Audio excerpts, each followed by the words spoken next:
One man is being victimized by our own government. One man whom they fear, yet whom millions love. One man who is willing to take the poison arrows of lawfare. One man whose voice has been taken away by a corrupt judge operating in a corrupt system. One man who has been ridiculed and insulted. One man who refused to back down. One man who refused to back down. One man who refused to back down. One man who stands between us and them.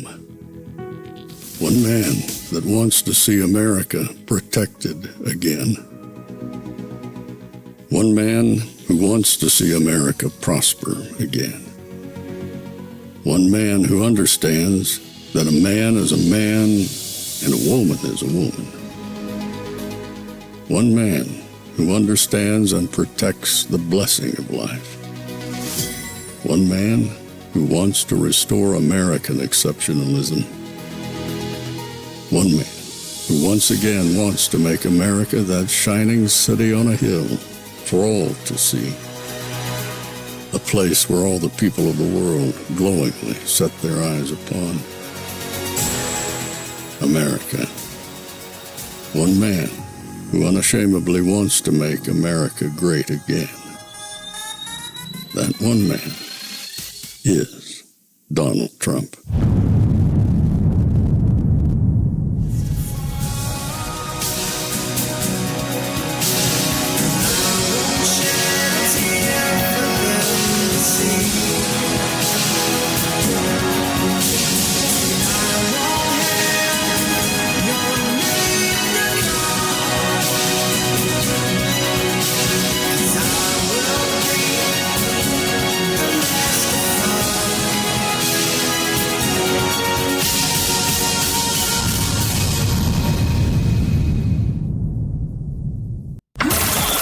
This is Fanfare with Barry Cunningham. Happy Tuesday afternoon, everybody. Yes, I put up a poll. Ashley just sent me an email from Mike Johnson's office. What's the other lady's name? I am forgetting her name, the one who's Lisa McLean. That's who it was. Lisa McLean and Mike Johnson have invited us up to the Capitol building for the State of the Union. They're going to have like a bunch of people, like sort of like they do with the Super Bowl, where they bring people in and they sit down and talk and get on camera with you. So it's sort of like a reporter's row. We're going to be able to get out there on reporter's row and be able to talk this, whoever wants to sit down and chat with us. And then of course we get to broadcast live from the Capitol, obviously not in the room because we'd be talking while the president is talking. So if we can put it together on short notice, it's next Tuesday? Yeah, it's next Tuesday night. So we're going to see if we can't put it all together and go up there and spend a day yapping with some politicians and then broadcast live in the office building, the State of the Union. So fingers crossed, everything goes right. I'll have a jacket and tie on, maybe a jacket and tie and shorts. Might have a Fetterman outfit. Have to do it. Maybe I should get used to doing this show without the hat because I doubt I can wear my hat. I got to look somewhat presentable. Not that I don't look presentable to you guys, but in any event, that may happen. We're going to know more in the next couple of days. We'll definitely let you know. You can wave at us from the TV or through our broadcast. So we'd be excited to go up there. And thank Ashley and the people from Rumble to help facilitate that. So let's get on with the show. We got a whole bunch of stuff to talk to you guys about. I mean, just a boatload of stuff to talk to you about. And it looks like on the Savannah Guthrie Network, J.D. Vance is going to be live at 3 o'clock. So if we're still on, which we tend to be going long, so we may still be on air. If we're still on air, I'll show the J.D. Vance interview. And if not, I will show it tonight. So we'll see. But more than likely, the way we talk and the way we interact, we're probably still going to be here at 3 p.m. So we'll see what happens. By the way, I need to start a poll. I'm going to call Vegas. I'm going to say, can you put a line on this? How much you guys want to bet that after this is over, whether they find the mom alive or whether she's, gone, that Savannah Guthrie announces she's leaving NBC and joining Fox? Wouldn't that be just special if they're after all this 24/7 coverage for 3 weeks? The icing on top would be for her to capitalize on that and say, Savannah Guthrie is now going to be joining Fox. I'd like to put, I'd like to put money down on that one. We'll see. All right. So anyway, let's begin the show. And as we always begin the show, let's talk about what President Trump has posted. And then we'll get into what President Trump said last night on Air Force One. But this is what he posted at 8:28 this morning. And I wasn't going to mention it because it was not what I considered of big importance, but the president mentioned it. And then I'll show you something you probably don't see everywhere on the news. President Trump posted, the Reverend Jesse Jackson is dead at 84. I knew him well, long before becoming president. He was a good man with lots of personality, grit, and street smarts. He was very gregarious, someone who truly loved people. Despite the fact that I am falsely and consistently called a racist, a fascist, Nazi by the scoundrels and lunatics on the radical left. But let me pause there for a second. You guys know Jesse Jackson, renowned civil rights leader, was always involved in politics in one way, shape, or form, trying to push civil rights, trying to do some other things. But all of the presidents that he spoke to, there was only one president who wanted nothing to do with him, wanted him completely at arm's length. I don't want nothing he has to say. And that just happened to be the only black president. Can you believe, after years of marching with Martin Luther King and pushing for civil rights, the one person who wanted nothing to do with Jesse Jackson was Barack Obama? It's very interesting to say the least. It continues here. Democrats, it was always my pleasure to help Jesse along the way. I provided office space, bet you didn't know that, for him and his Rainbow Coalition for years in the Trump building at 40 Wall Street. Nobody talks about that. I responded to his request for helping in getting criminal justice reform passed and signed when no other president would even try. I single-handedly pushed and passed long-term funding for HBCUs, historically black colleges and universities. They never talk about that, which Jesse loved, but also which other presidents would not do.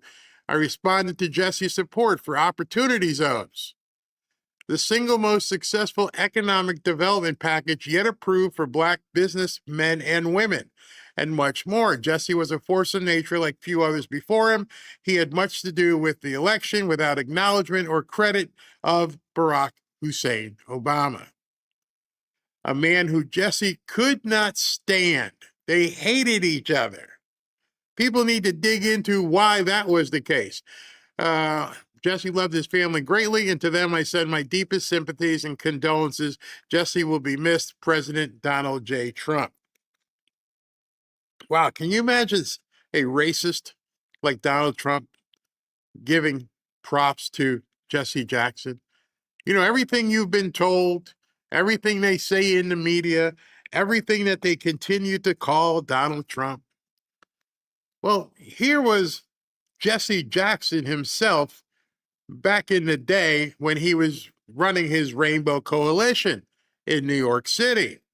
This is a video you probably won't see anywhere else. But take a listen. As of reaching out and being inclusive, he's done that too. And created for many people a comfort zone when I ran for the presidency in 84 and 88. And many others thought it was either laughable or something to avoid. He came to our business meeting here in New York because he has this sense of the curious and a will to risk to make things better. And so aside from all of his style and his pizzazz, he's a serious person.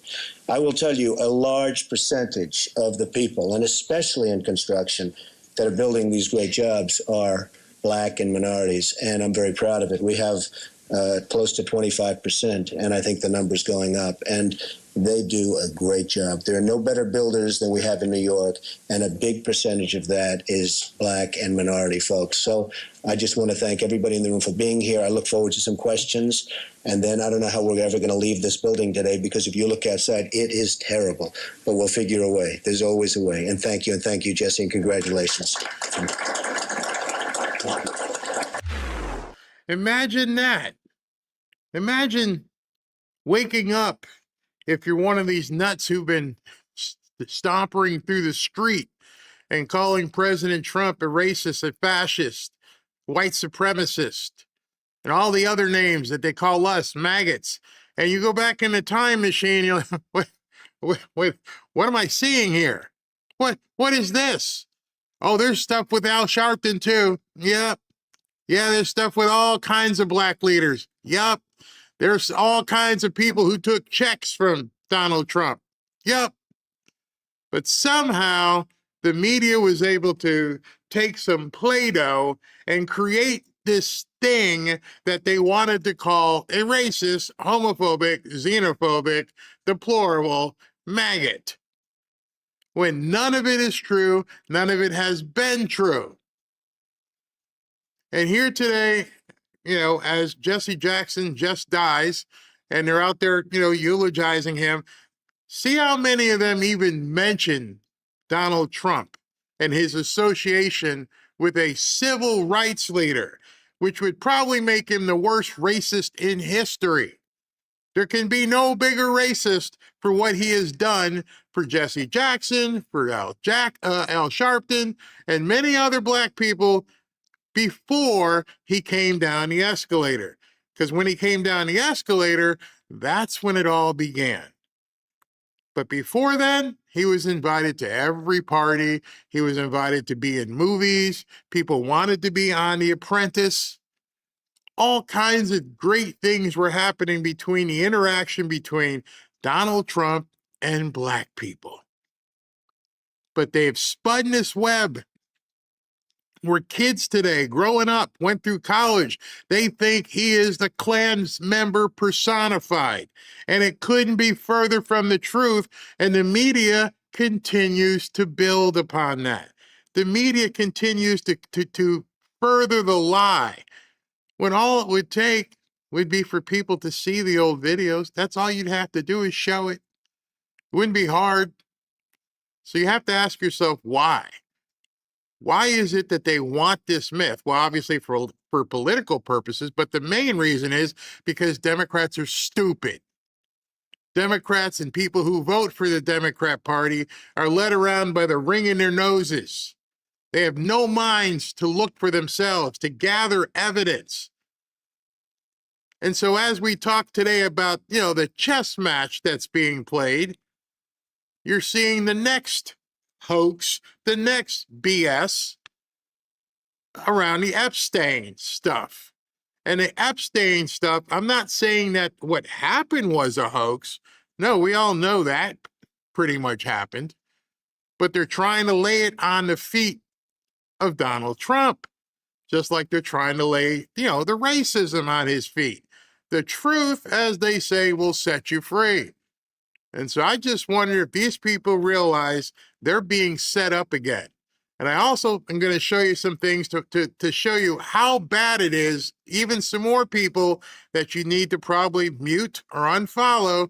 Here they come. Trump sucks. We're never going to win. All this kind of stuff over and over and over. They being paid? I don't know. Are they being paid by Trump? I don't know. But all I know is my job is to be steadfast.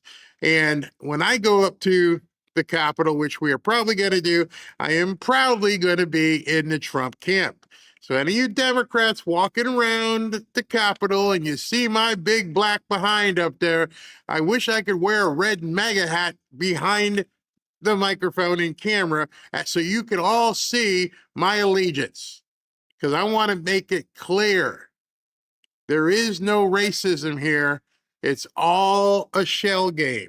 Something that these people just created to try and get the idiots to vote for Democrats. Unbelievable. So we're going to go jump into President Trump's gaggle from last night. I want you guys to see that, and we'll react to it as he says certain things. But first, want to talk to you about today's sponsor, and that would be Brightcore.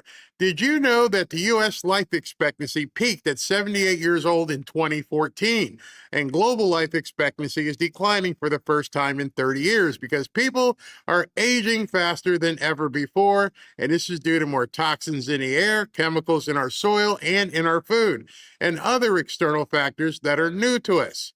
What most people don't know and don't realize is that we can actually fight aging on a cellular level.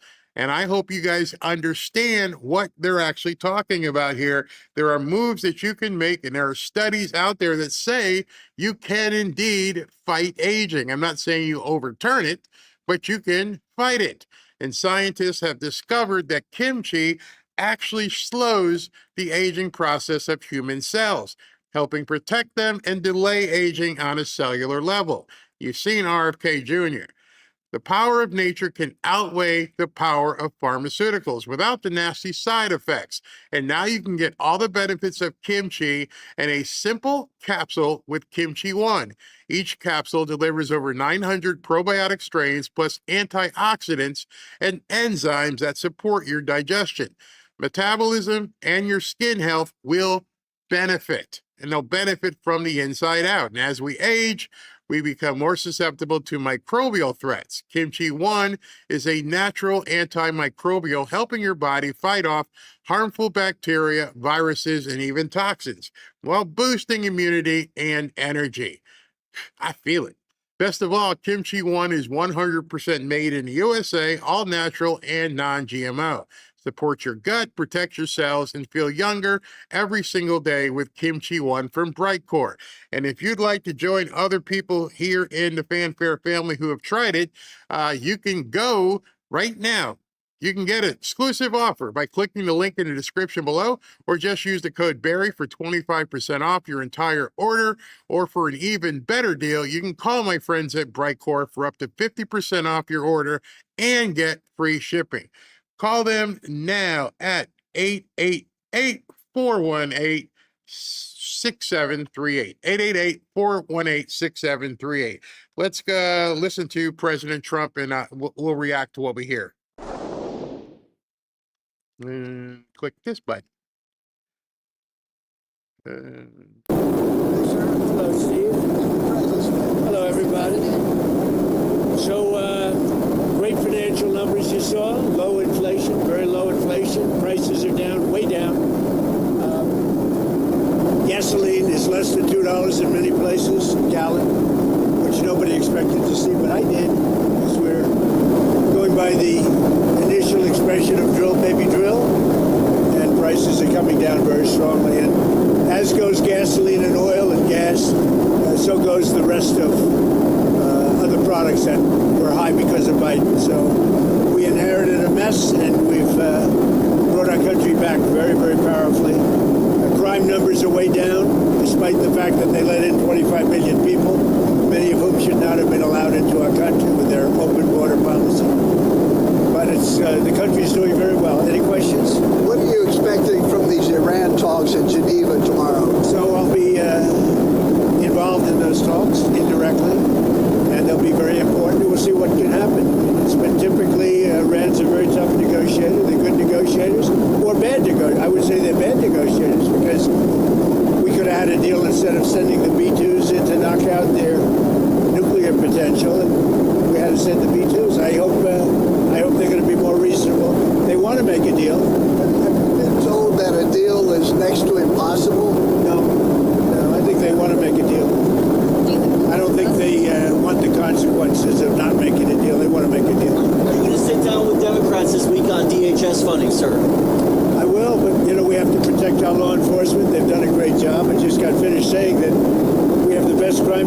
had in many years, and on murders, 125 years. And that's despite a lot of people that shouldn't have been let into our country coming into our country, criminals, many, many criminals. But we've taken out tens of thousands of people, brought them back to their countries. Many of the criminals that were brought in, allowed to come in, have been removed. So, we're okay. But to have the best crime numbers, which aren't made by me, these are made by people that do that, many left leaning. We have the best murder numbers.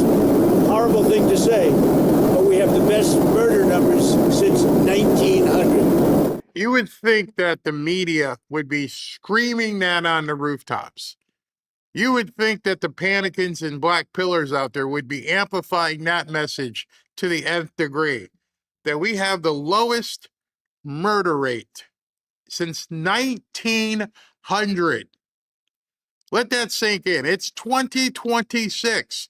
So we have had the lowest rate of people being killed in our country in over 126 years.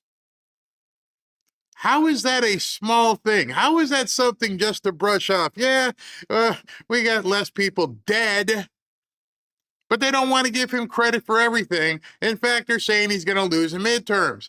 Wow. Why? Because you're not talking about what we're doing, what's working, how things are being corrected. It's amazing to me how people latch on to one thing and everything else doesn't matter. Your neighborhoods, where you live, are much safer. Safer how? Safer than 120 years ago, and nobody's talking about it. That's before my father was born. 125 years, think of it. The best crime number since 1900, having to do with murder, and really good crime numbers, the best in years. Are there any demands that Democrats are making that you're okay with? Well, I don't like some of the things they're asking for. We're going to protect law enforcement. We're going to protect ICE. They're part of the whole system that is working. In Washington, D.C. now is considered a very safe city. When I took over, it was a city that we were losing 2-3 people a week. Over 100 people a year were being murdered in Washington. Now it's considered a very safe city. And we did that. I did it over a fairly short period of time, too. On DHS, recent news reports have discussed the widespread belief that Kristi Noem and Corey Lewandowski are in a personal relationship. Is that a bad look? Recent news reports have discussed the possibility that Kristi Noem and Corey Lewandowski are in a close personal relationship. Is that a bad look? You get a chance to talk to the President of the United States, and you want to know if Kristi Noem and Corey Lewandowski are bumping fuzzies. Raise your hand, anybody, if your life is impacted even this much by Kristi Noem and Corey Lewandowski doing the dirty deed. Why are recent news reports worried about Kristi Noem and Corey Lewandowski rolling around between the sheets? As far as I know, both of them are over 18. And if there is some extramarital stuff going on, that's pretty much between the spouses. Why is this a news item? And how pray tell, how did you know? How did you find out? Is there any verification? Recent news reports say that, Corey Noem's getting stuffed by Corey Lewandowski. Who cares? Who cares? This is the media right now. Hey, we got the lowest crime rate in 125 years. Hey, Washington's really safe. Hey, is Corey Lewandowski really giving it to Kristi Noem?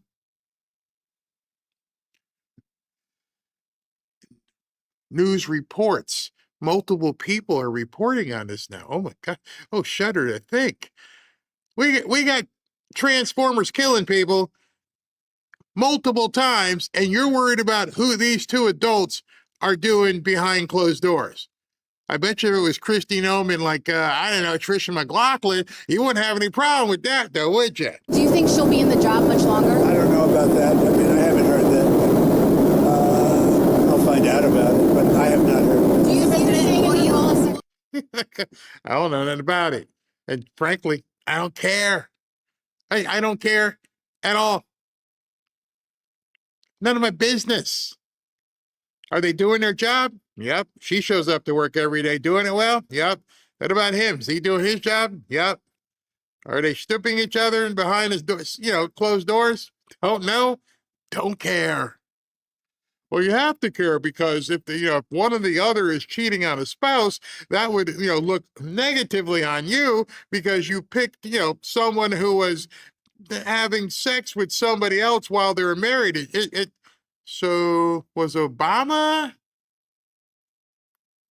held to the same standard? The people around him couldn't be doing things? Was Biden held to the same? Was any president, including other presidents, were they ever held to a standard where they couldn't do something or didn't do something with another consenting adult? How about Bill Clinton? Oh, that's right. You're a young 20-something Gen Z reporter who doesn't know anything about stinky cigars or blue dresses in the Oval Office. That's what he should have come back with. He should have said, I don't know, what cigar brand does Corey smoke? Oh, that would have been fantastic. Will you give your State of the Union speech if we're still in a shutdown next week? Well, I think I would. It wouldn't bother me. I would give it, yeah. How are the negotiations going? Which one? We have a lot of negotiations. No, with the government shutdown. This is a Democrat shutdown. This has nothing to do with Republicans. This is a Democrat shutdown. They're upset that the crime numbers are so good. They're very unhappy that the crime numbers are so good. They're very unhappy that there's a movement for getting voter ID. They want voter ID. The population, 98%, want voter ID. They don't want voter ID because they want to cheat in elections. They also want other things. They don't want mail-in ballots. They want to end mail-in ballots, which is corrupt. And one other thing that they're insisting on is proof of citizenship. And the Democrats don't want to give proof of citizenship. They don't want to give voter ID. Think of it. Who wouldn't want proof of citizenship? I ask you, Steve. Who wouldn't want voter ID? And why would you want mail-in ballots if you know it's corrupt? It's a corrupt system. We're the only country in the world that has this system of mail-in ballots. Think of it. The only country in the world that has this system of mail-in ballots because they cheat. And the fact is they could never get elected if they ever changed. They know if you had voter ID, if you had proof of citizenship, they could never win an election. And see, that's what I've been saying. We could literally stomp out the Democrat Party. They would never win another election. Every single one of these pollsters, every single one of these black pillars, if you want to make sure that the Republicans, i.e. MAGA and Trump and everybody else who's associated with the GOP, if you really want them to win, if you think right now things look so bad that we're going to lose the midterms, then why aren't you just aggressively pushing voter ID? Why aren't you doing everything to push the entire Save America Act? Why isn't that your sole focus? Because if that was your sole focus, it wouldn't matter. All the other stuff would just go by the wayside. It would be game over, literally forever. You would never have to worry about it. So you have to wonder what their motivation is because they're looking for things to try and hurt Trump with. They're not looking at things to try and help him because you wouldn't be posting 100 times a day, we're going to lose the midterms. Trump's a liar. Trump sucks. See the motivation there? The reason why, and you guys have watched on this show so many times, he seems like he's repeating himself. He seems like he's saying the same thing over. He does the Trump stump speeches. He goes to rallies, and you keep hearing the same thing over and over again because there are so few people pumping the message. There are so few people out there who are actually talking about accomplishments. Now, I understand people want to see all that stuff. Who the heck is here? Somebody's ringing the doorbell. All right, so let me go ahead and put this on. Know that, and they're fighting to the hill.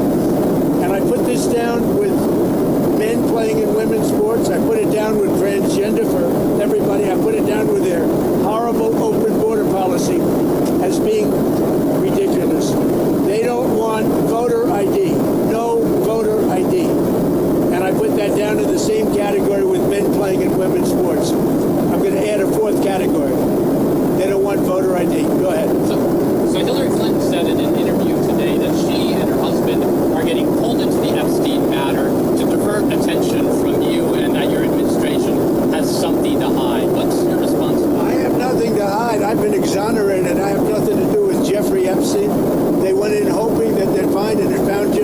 listen, I've been totally exonerated. In fact, Jeffrey Epstein was fighting that I don't get elected with some author, a sleazebag, by the way. And I've been totally exonerated. No, they're getting pulled in, and that's their problem. I don't know, they're going to have to see what happens. But I watched her in Munich, and she seriously has Trump derangement syndrome. Do you think that she should publicly testify? You know, I've been totally exonerated on Epstein, and it's really interesting because they've been pulled in. Think of it, they've been pulled in. Clinton and many other Democrats have been pulled in, yeah. The USS Gerald Ford, which is sprinting from the Caribbean to the Middle East, is about to hit its 8-month deployment mark. Usually they're deployed for about 6 months or so. Is there any concern that U.S. carriers are being stretched too thin? I'll answer the question later. You're warning Cuba to make a deal. What is that deal? I'll answer that later. Why? Because you're too stupid. I'm not going to give you warp strategies. They send, I mean, look at this for a second. Look.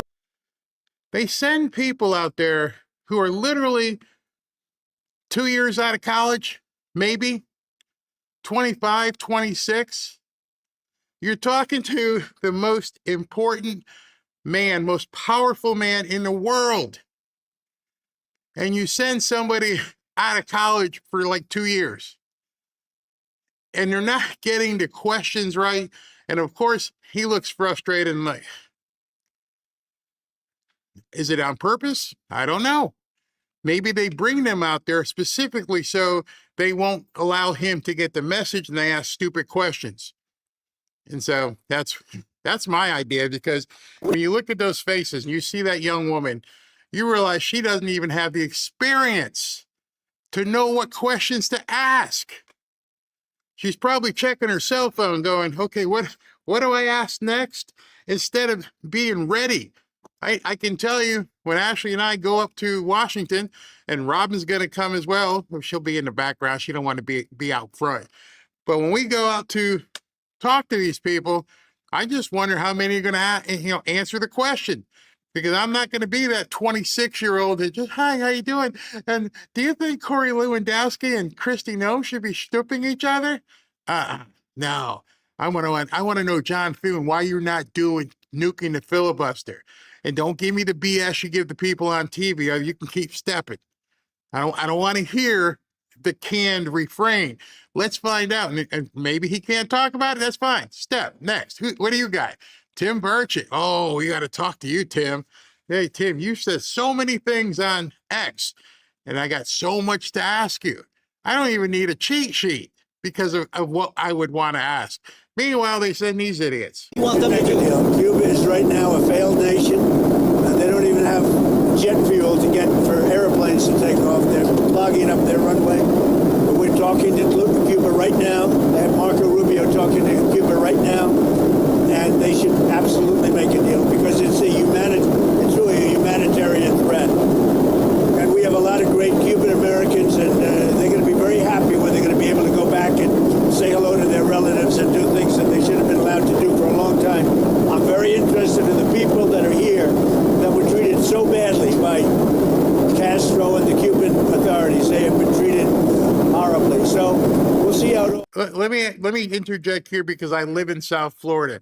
You would not even imagine how many Cubans here, A, would either go back to Cuba or B, set up a second residence in Cuba because they're not probably going to leave America after what they've all created and built here in America in their new lives here.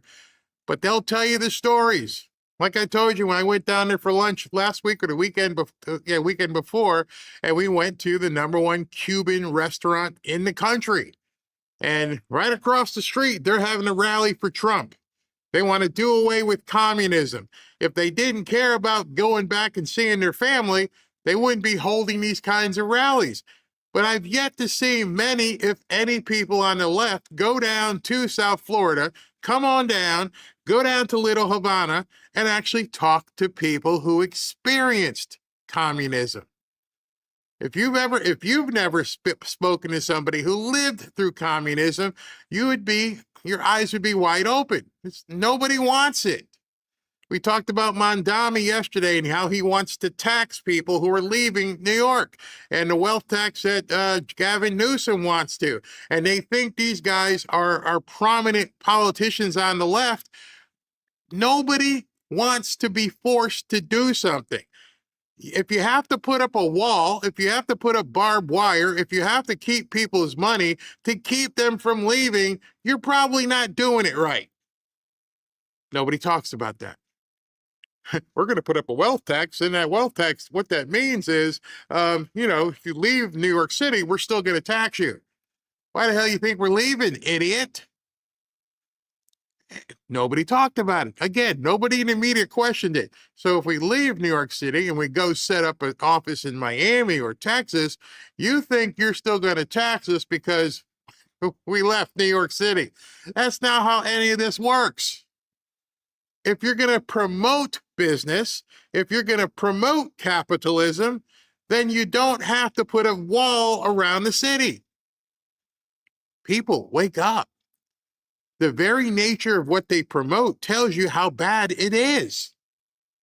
The very nature of their policies tell you how ridiculous their policies are.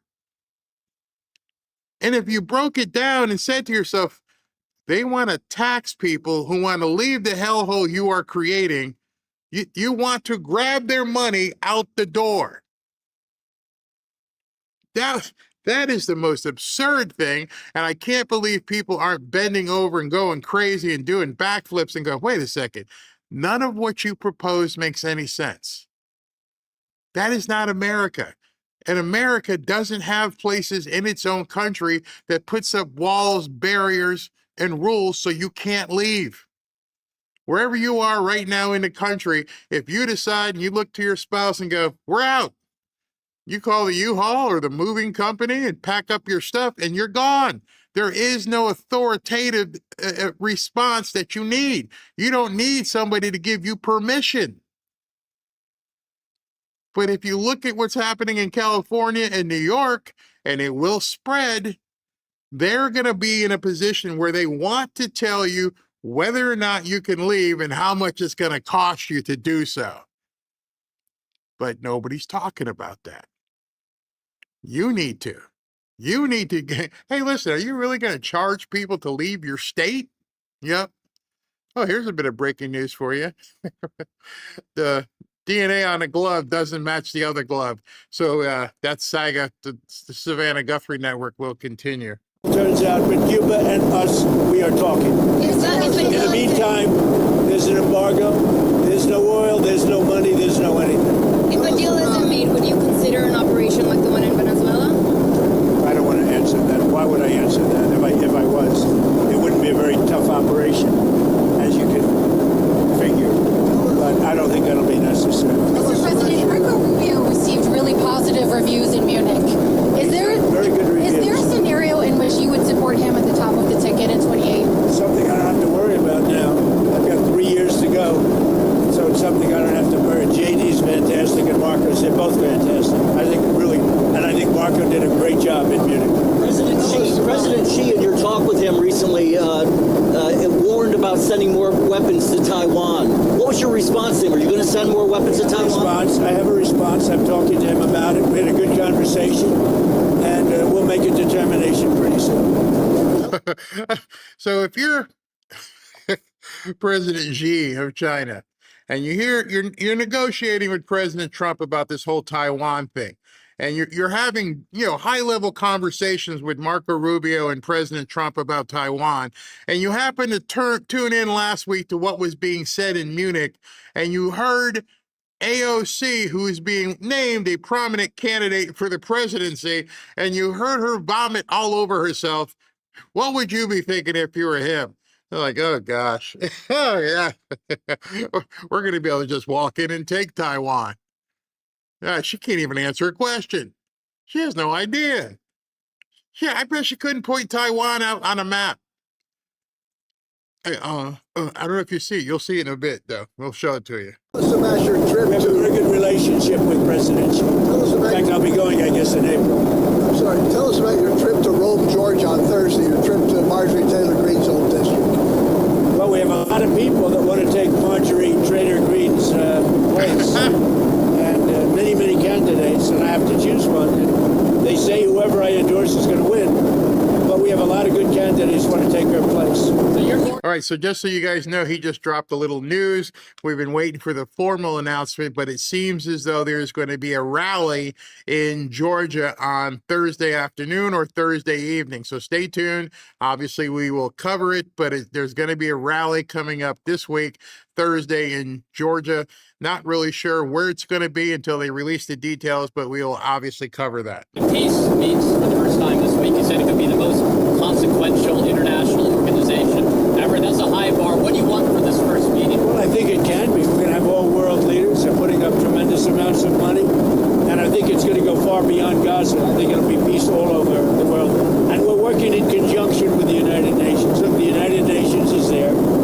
They haven't lived up to potential. The United Nations has great potential. They haven't lived up to the potential. But I think they might aid us a little bit. But we have the greatest leaders in the world joining the Board of Peace.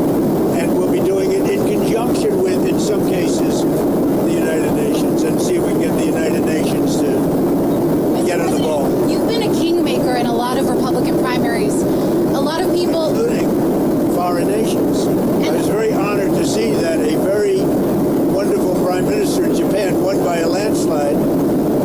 I think she was going to win, but she won by just about the biggest vote ever in Japan. And she attributed my endorsement for that. And that's very good because we have a great relationship with her and Japan. a lot of Republicans in D.C. are asking you to endorse John Cornyn, but you haven't yet. Is there a chance you would endorse Paxton, and why haven't you endorsed Cornyn? I just haven't made a decision on that race yet. It's got a ways to go, and I haven't. He's a good man. John is a good. I like all three of them, actually. I like all three. Those are the toughest races. They've all supported me. They're all good, and you're supposed to pick one. So we'll see what happens. But I support all three. Are you going to get involved in the rift between UAE and Saudi Arabia? No, I'm not. I would be. I would be. Well, I can settle it very easily. But they have they do indeed have a rift, and we can get it settled very easily. I settle wars. I settle a lot of rifts between countries. You've been noticing, right? That's an easy one to settle. On Venezuela, Nancy Rodriguez last week said that Nicolas Maduro is still a legitimate president and is innocent. I know you said the relationship is a 10, but I'm curious what's your thoughts on that? I think we have a great relationship. I think she probably has to say that. I think politically maybe she has to say that. But the relationship with Venezuela, she's doing a very good job. And I fully understand that statement. You're going to have Ukraine talks tomorrow as well in Geneva with Witkoff and Jared Kushner. What are you expecting there? Is there they're big talks? It's going to be very easy. I mean, look, so far, Ukraine better come to the table fast. That's all I'm telling you. We are in a position. We want them to come. And by the way, I watched AOC answering questions in Munich. This was not a good look for the United States. I watched Gavin Newsom answering questions in Munich, and this was a bad look for our country. These two people are incompetent. These two people are incompetent. I love how he just pulled that in. It was something in his mind. He's like, I need to let y'all know it wasn't a very good look. It was pretty stupid of them. You know, Gavin doing his little dance and AOC with her vomitorium of a speech. I want to know, and I wish there was a reporter who would tell us, is exactly why were they there? Can anybody answer the question why Hillary Clinton, why Gavin Newsom, why AOC, why any of them were there? They have no place in terms of talking about policy internationally. There's no reason for them to be there. I understand they were probably trying to set themselves up so that they could look presidential, but they looked anything but presidential. In fact, all they did was go over there and bash Trump. And they're trying to Gavin Newsom trying to cut deals behind Trump's back with other countries. Do these other countries that are talking to people like Gavin Newsom not realize they are cutting their own throats? AOC posted some video that was, her talking to other socialists. It's not working. Even the people in the media meeting that she was in kind of looked kind of weird at some of the answers she was given. There is no socialist policy other than to take your money and give it to other people. That's it. That's absolutely it. There is no other strategy. We're going to take what you have and give it to other people. Short speech. And at least Hillary's competent. She's just Trump deranged. She was so deranged. She is an angry woman. But I watched the other two speaking and answering basic questions. Look, Gavin has destroyed California. And AOC, I never heard her speak very much. And they started answering questions. She had no idea what was happening. She had no idea how to answer, very important questions concerning the world. But she can't answer questions concerning New York City either, because New York City is got some problems. Now that Gaza's entering phase 2, should Israel lift its ban on foreign journalists being allowed into Gaza? We'll be lifting a lot of bans pretty soon. I think you're going to see everything opening up. Gaza, look, we have peace in the Middle East. Now, you have some flames here and there, but we essentially have peace in the Middle East, and that happened primarily when we did the B-2 attack on the potential nuclear power. They would have had a nuclear weapon within 1 month. If that happened, it would have been a whole different deal. Okay, thank you very much, everybody. So the $5 billion that you announced yesterday for the Board of Peace, is that a down payment, or are you expecting more? We want to help people. That's peanuts compared to the kind of money that has been spent in the Middle East by Bush, by Obama, by all of these people, by Biden. I mean, the money he spent. But the money he spent, that's such a small amount of money by comparison. But we want to make it successful. I think it has the chance to be the most consequential board ever assembled of any kind. What was called for Ron DeSantis? Great.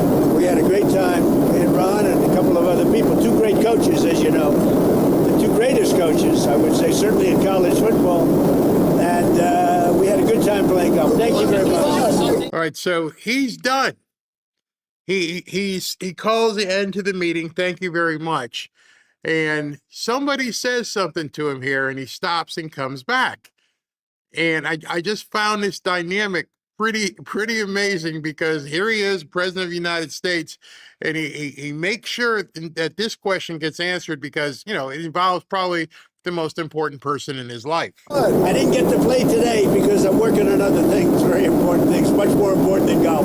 Thank you very much. Melania for Valentine's, Mr. President? She's on the plane.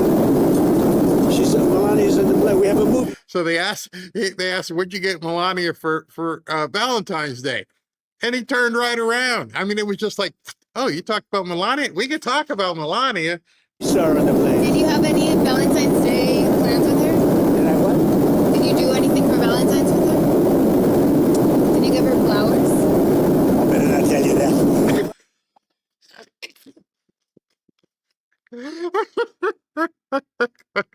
Better not tell you what we did. Better not tell you, because it'll make scandalous.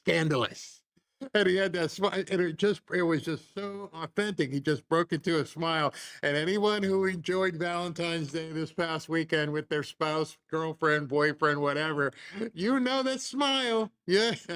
Hey, everybody, that's the toughest question. No, she's very, I'm proud of the fact, her movie's so successful. It's a tremendous hit. And she does a good job. She does some very consequential work. I think you're going to see in the end that she's going to go down as one of the truly great first ladies. When you see what she's doing with Russia, Ukraine, and so many of the other things she's doing, she's done a good job. She works very hard.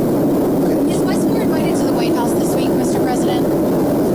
Just so you understand, the governors were all, other than two.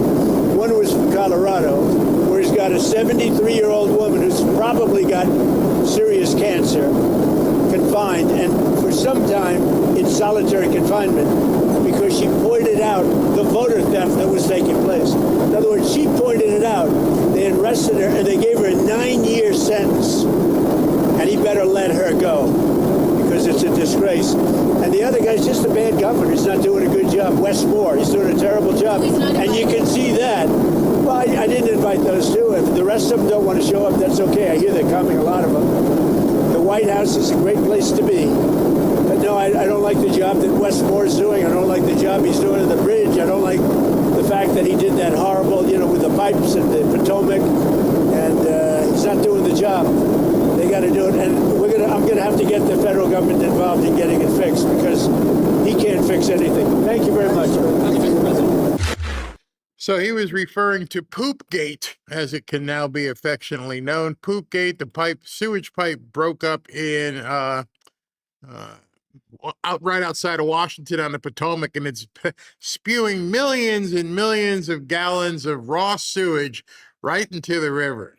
You're going to see people get sick over this. I mean, just raw, Poopgate. Let's just call it Poopgate. And you get the feeling behind it. While we were watching that, President Trump posted 3 things on True Social. So I want to bring these to your attention. Here's the first one. The first one he posted, basically retruthed it with something that Mark Levin posted. And it says that, let me see what Mark reposted. It says, from ABC News, a former police chief who investigated Epstein in the mid-2000s told the FBI he had received a call from Donald Trump at the time to say, thank goodness you're stopping him. Everyone has known he's been doing this, according to an FBI account. Mark Levin says, now, finally, stop the bull crap trying to link POTUS to Epstein. The woke right grifters, congressional Democrat hacks, and the media thugs continue to libel POTUS from Russia to Epstein. We have a country to save for these reprobates and others. Whatever you feel about Mark Levin and the other stuff with Israel, which I'm not going to get into, that was absolutely correct. The woke Reich, like he likes to call them, are the ones who are causing all these issues. They're trying to say that he had something to do with this. He also posted this about an hour ago. Tax refunds this year, because of the great big beautiful bill, are substantially greater than ever before. In some cases, estimates are that over 20% will be returned to taxpayers. So when you get your tax refund, think about what a wonderful president you have. No tax on tips, no tax on Social Security for our great seniors, no tax on overtime, interest deductions on car loans, and much, much more. Don't spend all of this money in one place. If you are looking to get no interest on the interest deduction on your car loans, make sure you talk to somebody to tell you how to set that up so you can get that interest deduction. Because you have to file the right paperwork in order to make sure that happens. And then he's talking about Poopgate. Maryland, Virginia, and D.C., who are responsible for the massive sewage spill in the Potomac, must get to work immediately. If they can't do the job, they have to call me and ask politely to get it fixed. The federal government is not at all involved with what has taken place, but we can fix it. But remember, even in that case, with the Democrat shutdown, we'll have to bring in true patriots to do the work because many aren't not working right now. Love that. Now there's a chess piece, yet another chess piece that he's able to play. I'll tell you about that in a second. We'll have to bring in these Democrats cause disasters. Both the river and shutdown will only get worse. The 2 governors and the mayor of D.C. must act immediately. This is a radical left caused environmental hazard. The people who are always talking about, the environment. Let me just tell you, there's a couple of things going on right now that the Democrats and the people who are, behind this lip tartary are having an issue with and scratching their head like, how the hell do we get out of this? Oh my gosh, how do we get out of this? It says, with all their talk about carbon footprints and everything else, they're allowing hundreds of tons of sewage to pour into the mighty Potomac, making it much less mighty. Act fast. I am waiting your call. Thank you for your attention to this matter, President Trump. So here's issue number 1. You shut down the government, and so now you've got a disaster, an emergency disaster of a climate influence. You got poop that's going up and down the river, hundreds and millions of gallons and tons of this poop going up the river, which means every single climate change environmentalist should be screaming for this to be fixed as soon as possible. But they're quiet. They're exposing their fakeness. And in addition to everybody needing this cleaned up as soon as possible, now you can't do it because the government is shut down. So you can't get the emergency help that you need. That's 0 for 2. That's 2 big chess pieces right now that he's playing and going, oh, you need to get this poop fixed before all the fish and wildlife and everything else in there. Oh, good thing it's not summertime. You think you want to you think the environmentalists would be, having something in the street, clean up the poop? Nothing. You think they'd be hammering the Democrats, open the government so we can get some help? Nothing. All right, we'll live in your poop. Your call. I can help if you ask me nicely. Those are 2 of the chess pieces that have just popped up that have proven him right. You can't shut down the government for emergencies. Last night, when Ashley had to leave and go back up to North Carolina, her flight was due to leave at like noon. She didn't even get on a plane until 5:30 because of TSA and other crap that was going on. Real people are being impacted and their lives are being, definitely impacted. I couldn't do a show last night because I had to wonder if not my daughter and grandkids were going to get on a plane. So everybody has to wait and wonder what's going to happen because the Democrats can't get off their duff. They don't understand what they're doing to the country. Even more so than not understand, they seem not to even care about what they're doing to the country, which makes it even worse. And so I want to show you some things. And, one of these things I want to show you is from I don't even know who he is. I can't say he's my buddy because I don't know who he is. But I've got a couple people that I've begun to follow and look at what they say. And he spoke about what you saw just a little while ago on the airplane. And he said, so what is the result of the Epstein files? Trump is not implicated whatsoever. And Epstein was part of the elite Democrat brain trust trying to destroy Trump. That's what we truly have been finding out. Trump is clean, and the trail ended with the Clinton and the Dems. Trump laid a trap. He knew where the trail would end. I've been trying to tell you all, Trump is playing aloof. He knows exactly what's in those documents, who is implicated, and everything else in between. And I'm going to add to that, so do they. See, this chess match that they're playing is both sides know who's truly problematic here. They've had way too much time. The Biden administration, the Obama administration, everybody has had way too much time with this behemoth of a file. Everybody knows who's in it. But I don't see anybody talking about the guy from LinkedIn, Reid Hoffman. Don't see anybody really pushing against Clinton. Don't see anybody talking about Obama's tie to Rumler, the attorney. Nobody's talking about it. They're just single focus right now should tell you everything they're doing. He's got them cornered, which is maybe why some of these so-called right-wing, grifterances, I don't want to call them influencers anymore, because something is up that they're starting to try and ignore everything except Trump. Realize that right now, how many people on the right are screaming that Trump isn't doing anything, Bondi isn't doing anything, but yet they don't talk about Reid Hoffman, they don't talk about Clinton, they don't talk about any of the stuff that's been exposed. None of it. Which is why I don't even want to discuss the files per se, because it's all a shell game at this point to try and hurt Trump, and they've got a whole bunch of people playing along. So let's continue with this. It says, Trump knew, where was it? Trump is not flying blind. He's playing coy for the optics to make sure it doesn't appear like he is referring to these things for political reasons. But in reality, the whole exposure was his idea, dating all the way back to the campaign trail in 2015 when he called out Bill for going over there to the island. Trump knew Epstein was a Clinton and Democrat scandal, so he baited the public into demanding the release of the files. And he mentioned that, when he was talking about Clinton and many other Democrats have pulled for. What you're seeing is an orchestrated campaign to try and take eyes away from anything other than Trump.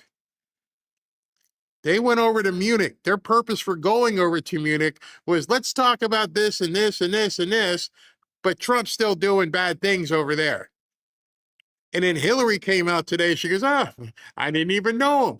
I guess she forgot she invited Ghislaine Maxwell to Chelsea's wedding. They've got no way out except for the people who are crying, except for the people who are, I don't know, possibly being paid. I don't know. And then he wrote this one. I actually lifted his picture from it because I thought it was perfect. He says, after watching this unfold, I think I have it figured out. And as I go through this, you can apply it to yourself. I think you will say, yeah, this makes a lot of sense. The Dems knew Trump was going to release the files, so they had to get in front of it because they knew it led to them, not Trump. And then all of a sudden, they all sprang at once. Trump's hiding the files. Trump's doing this because they needed him to do it. And I think they were trying to bluff him. Their only option was to hijack the narrative and convince the public that Epstein was a Trump scandal. Psychological projection. Their hope was that the public wouldn't actually read it and just read MSM headlines, which ignored all the Dem activity and tried to hint that it was all about Trump. See, I think they miscalculated even that. One of the things I've been telling you guys, and I hope you've experienced it in your own life, is people off of X aren't paying any attention to this. That, I think, was their big miscalculation, and that's exactly why he said, let's just move on. Because I'm sure he's got his ears to the grindstone, and he's out there talking to people and shaking hands and kissing babies. He's doing a rally this week, and he's looking around, probably talking to leaders and other people in different communities, and they're all saying the same thing. Nobody gives a shit.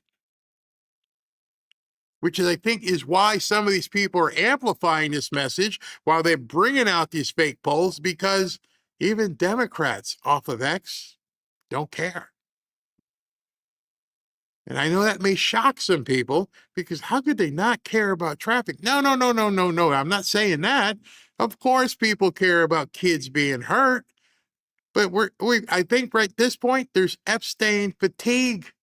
Remember, people have been talking in one way or another about this guy since 2015, 14. Everybody who's involved, they're now adults. We see them on TV. What's the question everybody says? Well, if you know, why aren't you actually just saying it? You're the ones who they are the ones who could break this case wide open.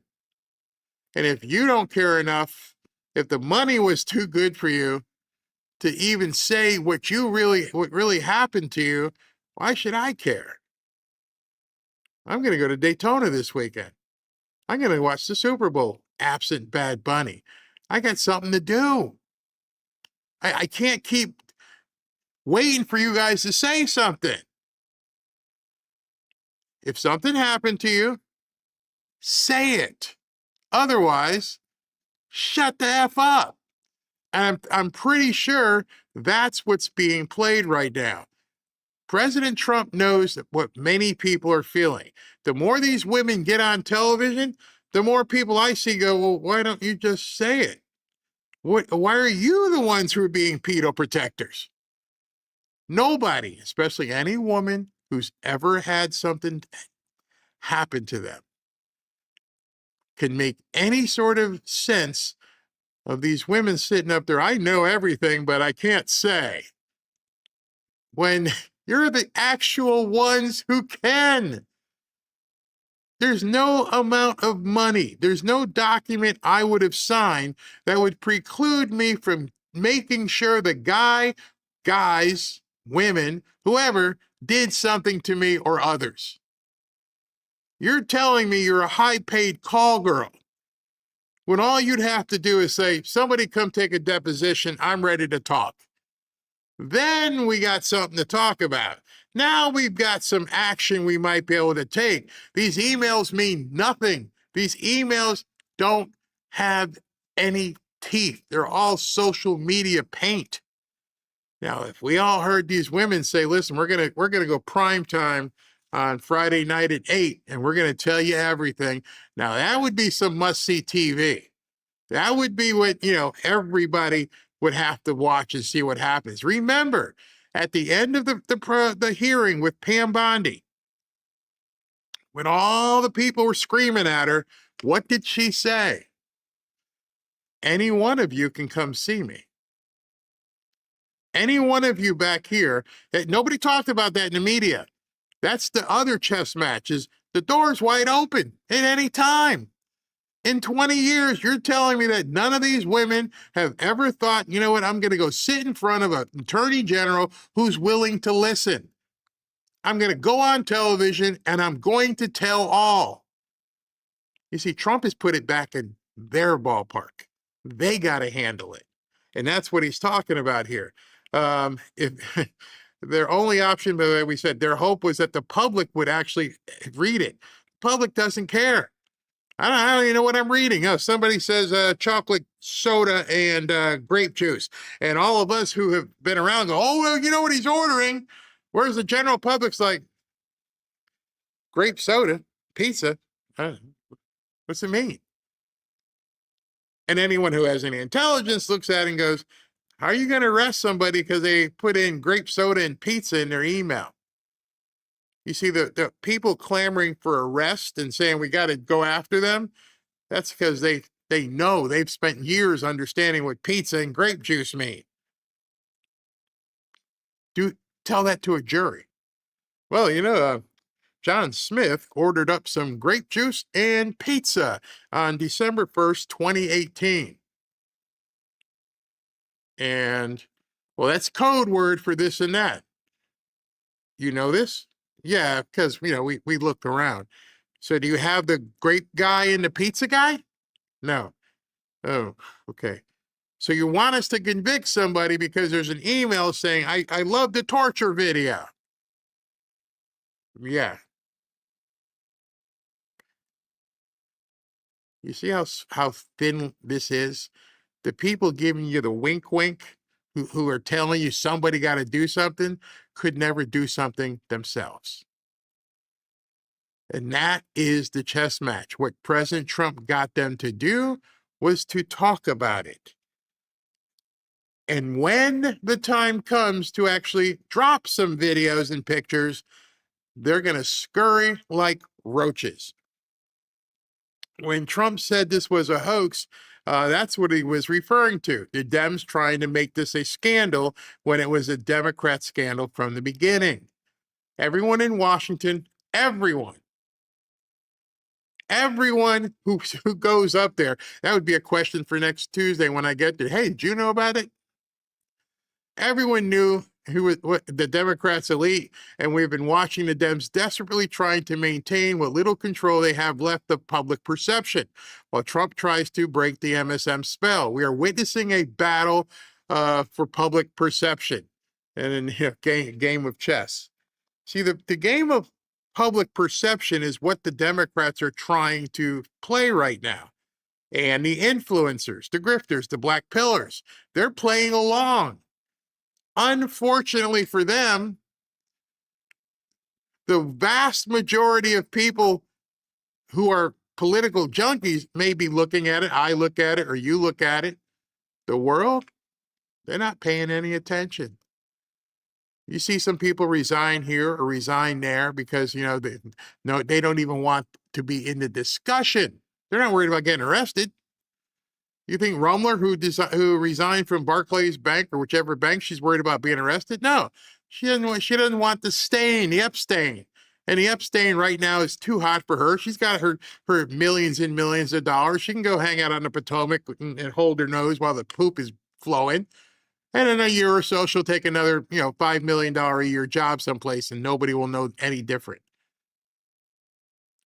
This, what you're seeing, is a complete shell game. And people get mad at me, and I hate having this. I'm going to get the disclaimer put. No, I don't like the fact what happened to any child or woman. Can we just get that out of the way? But I also know that all the screaming about make some arrest, there's nothing to arrest anybody with. And I'm appealing to your better judgment at this point, and I want you to really think right now, what is there to do when all you have is some people, some women who say something happened, but they won't tell you what or who, and then a bunch of millions and millions of files with people's names in it. And what happened was, if you saw 2 weeks ago, everybody kept saying, so-and-so is mentioned in the files. Oh, he's mentioned 10,000 times in the files. And what Pam Bondi did is okay, here are the files. Hey, I like Elvis's record. Oh, Elvis is mentioned. Huh? Hey, I went to the Beyonce concert. Beyonce was mentioned.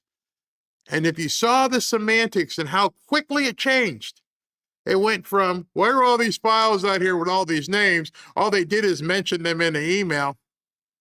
That's what you said last week. Trump used them to show how stupid they sounded. Of course Trump would be mentioned. He was a prominent developer running for president. Of course his name's going to be in there. All kinds of names are mentioned. People are sending emails back and forth. And then they had to change it away from mentioned to involved. No longer are they saying mentioned. And I love the way it's being played out, that every so often something new happens where they have to change the entirety of the messaging. Soon it will go away. Everybody says Epstein ain't going away. Yeah, it is. Unfortunately. And I know that just grates on people that certain people are going to get away with it. Well, they're going to get away with it unless there is something actually there that they can then reveal when it's time. Absent actual, you can have 3, 6, 10 million different pieces of paper, but none of these pieces of paper, unless it's a video and a picture that can be authenticated, are going to lead to anything more than social media smearing, which is, hey, if people want that, that's fine. If you want to see more rumblers resigning, or you want to see the crown prince of whatever resign, fine. You want to see Prince Andrew get excommunicated, fine. Let's hope they never are able to walk the street. But in any event, that's where we are. And that's where President Trump has got us to at this point. He's got them to the point where they don't know what's coming next. And that is a chess match. I'll be back in 90 seconds.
back to Fanfare with Barry Cunningham. OMG. OMG. That's all I can say right now. I got a whole bunch of stuff to show you. President Trump just absolutely nuked the Democrat Party. I mean, seriously nuked the Democrat Party. Like, crazy nuke. Before I show you that one, I want to show you this one. The great economist, thank you, SV. The great economist Stephen Moore, President Donald J. Trump has done something no one else has done. He has proven 22 Nobel Prize scientists wrong on the economy. And we're going to continue to see these people proven wrong because they're wrong. He knew they were wrong. We knew they were wrong. But that's not the big thing he did here. President Trump or someone on his staff just went and did a photo gallery of nukes, you know, because he's racist. So I'm just going to take you through these one by one. Here's President Trump with Jesse Jackson. Doesn't put a year or anything, just posted the picture. Let's see what the next one is. Next one is, let's see who this is. That's President Trump with Jesse Jackson and Don King. And I think you recognize that other guy, the champ, Muhammad Ali. Who's next? Donald Trump, Jesse Jackson, Don King, and that's Jimmy Johnson, who used to be the coach of the Miami Hurricanes and obviously the Dallas Cowboys, now a Fox television representative. Let's see next. This one, who's this one? This is Don King, President Trump. I'm not really sure who the guy in the glasses is. And then Jesse Jackson. And I forget the guy next to Jesse. And then I think that's Jesse Jr. on the far right. Interesting. He's dropping all these pictures. He probably has them laying around. This one here, Jesse Jackson with President Trump on a fight night. Let's see what else we got here. We just saw that one. Let's see next. That's obviously President Trump, Jesse Jackson. I believe the guy in the middle is Thomas the Hitman Hearns. Don't quote me. I'm guessing here, but it looks like Thomas Hearns, former champion boxer there as well. Let's see. Let's continue the photo essay. Oh, look who that is holding his hand. Why would Al Sharpton be holding the hand of a racist, a fascist, along with Jesse Jackson putting his hand on his shoulder? Oh man, this is bad for the Democrat Party. What do we got here? Not sure who the blonde guy is, but Jesse Jackson shaking hands with Donald Trump. Not sure some of the other people in the background there. What a photo essay he's decided to drop today. This one here at dinner table, we've got Don King, President Trump, Jesse Jackson, and behind him, I'm seeing if there's any recognizable faces. I don't seem to recognize any of the other faces. Some of you guys might do so. And then finally, Donald Trump with Jesse Jackson and Al Sharpton, and the guy on the right you might recognize as his name, the Godfather of Soul, James Brown. Huh.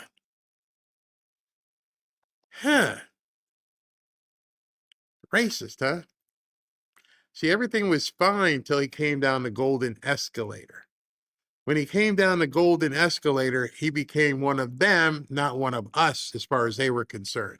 And because he was running as a Republican, instead of giving money to the Democrats, he now was an enemy. And because he knew where the bodies were buried, he became an arch enemy. Y'all seeing it clearly now? I bet you're starting to see this stuff much more clearly. President Trump was very close with Jesse Jackson. He donated heavily to his organization. Oh yes, boom. See, those pictures you're not going to see in the media probably. You're probably not even going to see many of them on X. A whole gallery of him with some very prominent, friendly, close black people. And Al Sharpton is one of the biggest racists. That's what really changed. Exactly. Trump was a Reagan Republican. Barry, I'm confused. I thought Trump wasn't supposed to not like black people very much, Maximus. Oh, he just nuked them. I think you guys all know at this point that was a major nuke. And what makes it worse when you think about it is there's so many young people. Think about the kids who were in college for the last, I don't know, 5, 10 years, who heard nothing but racist, racist, racist, who now see these pictures. If they see them, like, wait a second, is that Al Sharpton, the guy from MSNBC? Is that, hey, Mr. Sharpton, can we talk about something? Well, that was before. That's when I was fat, and I used to, like, shake him down. Not now. No way out. No way out. We're going to see more of this. I think this kind of thing when he started. Wait a second. Jesse Jackson was black. Oh gosh, it's funny. Papa's got a brand new bag. James Brown, the Godfather. Barry, can you hang out with Benny Johnson and the podcasters? No, thank you. Not gonna happen. These pictures don't mean anything. Really? Okay. All right. That's your opinion. I'm pretty sure, you can think that. I'm pretty sure there's a lot of other people out there like, wait a second. If I use my brain, that guy right there called him a racist, a fascist, a maggot, a deplorable, a xenophobic. Yeah, I think it means something. But in any event, let's change gears and talk about some serious news right now, because we got some stuff we need to talk about. We need to bring Sigmund Freud back. We need to really get Charles Jung. We need to get some of these people back into a room. There's something really wrong. Can you confirm whether the suspect's a male, female? We've heard that is a transgender person. Is that something that you have in terms of information? So what I can say right now that we have identified the person, the suspect, by a birth name. The birth name was Robert Dorgan. We have also learned that the person does go by the name of Roberta, also uses a last name of Esposito. But again, that will be all confirmed throughout the course of the investigation as to their status. That really doesn't have anything to do with the investigation. Doesn't have anything to do with the investigation. Doesn't really matter what's going on. We shouldn't even concern ourselves with the fact that there's some confused guy.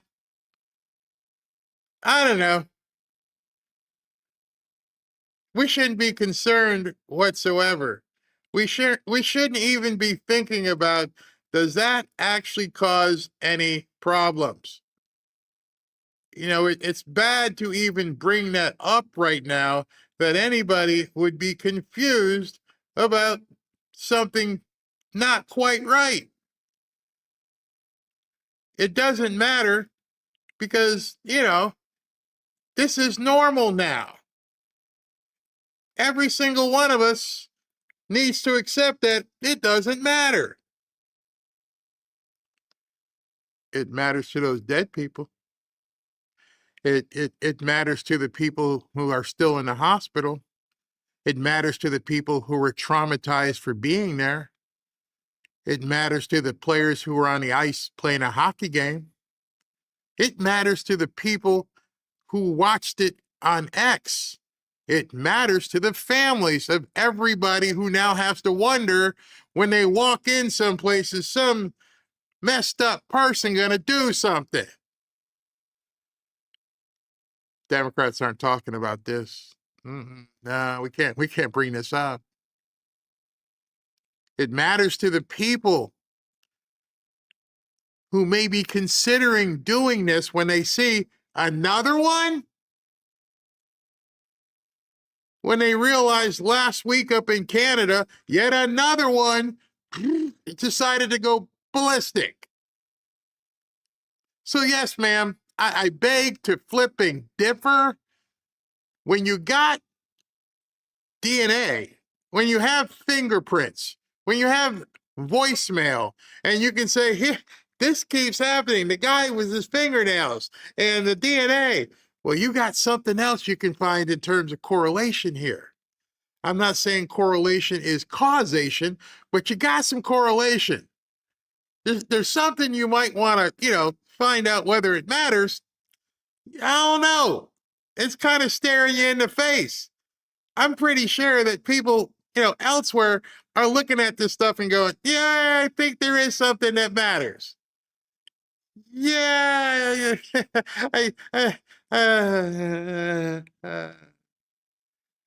I remember the movie Weird Science, and Chet, that's some severe behavioral disorder going on right there. And I'm having to be a little bit delicate because these people still don't like us talking about it. And they don't want us discussing the abnormality of that. So that's why I'm kind of just letting you see for yourself. As the good sheriff spokesman said, it doesn't really matter. You really think that? 1969 he was born. I want to talk to the families out there right now. Too many Rhode Islanders know what it feels like to lose a loved one, a neighbor, or a friend to gun violence. This is the governor of Rhode Island telling everybody it's not what you think. I mean, before you jump to conclusions, before you start wondering if this is part of the problem, no, that's not the problem. That's normal. If you point out the problem, you might be a bigot. So I'm going to tell you, that's not the problem. It's the gun. And a tragedy like this is incredibly difficult for people of any age to process. Understatement. Why it's hard to process is because you don't allow people to talk about it. You don't allow people to say, hey, Susie, I know there's a guy standing at the urinal. Just go like this. Tell mommy, run out. No, you're the bigot if you run away. If ding-a-ling-a-ding-dong is staring at the toilet while your daughter's in there, you're wrong for saying, I don't want my daughter in here. Notice they don't have many women that go into the guy's room. No problem that way. It's always these guys deciding to put on a dress and go hang out and do things. And you expect us to think that you're destroying the natural order of things, and it's no big deal. It just happens. You don't think it has anything to do with it? You don't think there's some switch that goes bonkers with all the pills and hormones and procedures? You don't think there's anything wrong with the fact that these people keep snapping? From Rhode Island, this terrible story. 3 people dead, including the attacker, after a shooting at a youth hockey game that was captured on camera. The shooting happened in Pawtucket, a few miles outside of Providence, yesterday afternoon. 3 more in critical condition at the hospital. Alexis McAdams has more on this. And the gunman. Alexis, good morning. Bill, good morning. Yeah, this just keeps unfolding and the details are shocking and really tragic. There was just chaos inside of this ice rink out in Rhode Island during a high school hockey game after one of the hockey parents in the crowd pulled out a gun and opened fire, shooting members of his own family. Investigators have identified Robert Dorgan as the shooter. So I want to walk you through what we know about him. Just take a look here at this picture. This is from his social media profiles. They say he also went by Roberta, so Roberta Dorgan. And sources tell Fox he was dressed in women's clothing when he showed up to his son's hockey game yesterday afternoon. These pictures you're looking at are from months ago, Bill, but... These pictures you're looking at are from months ago. So he would show up at the hockey arena, and I'm sure people are like, But nobody say anything because we can't point it out. If you point it out, you're a racist, you're a bigot, you're a phobe of some sort. Don't point it out. But, Mom, what's that? Shh, can't talk about it. You realize the fact that you're not allowed to talk about something you see in public is the exact opposite of when they say, if you see something, say something. I'm seeing something, but I'm not allowed to say something about this.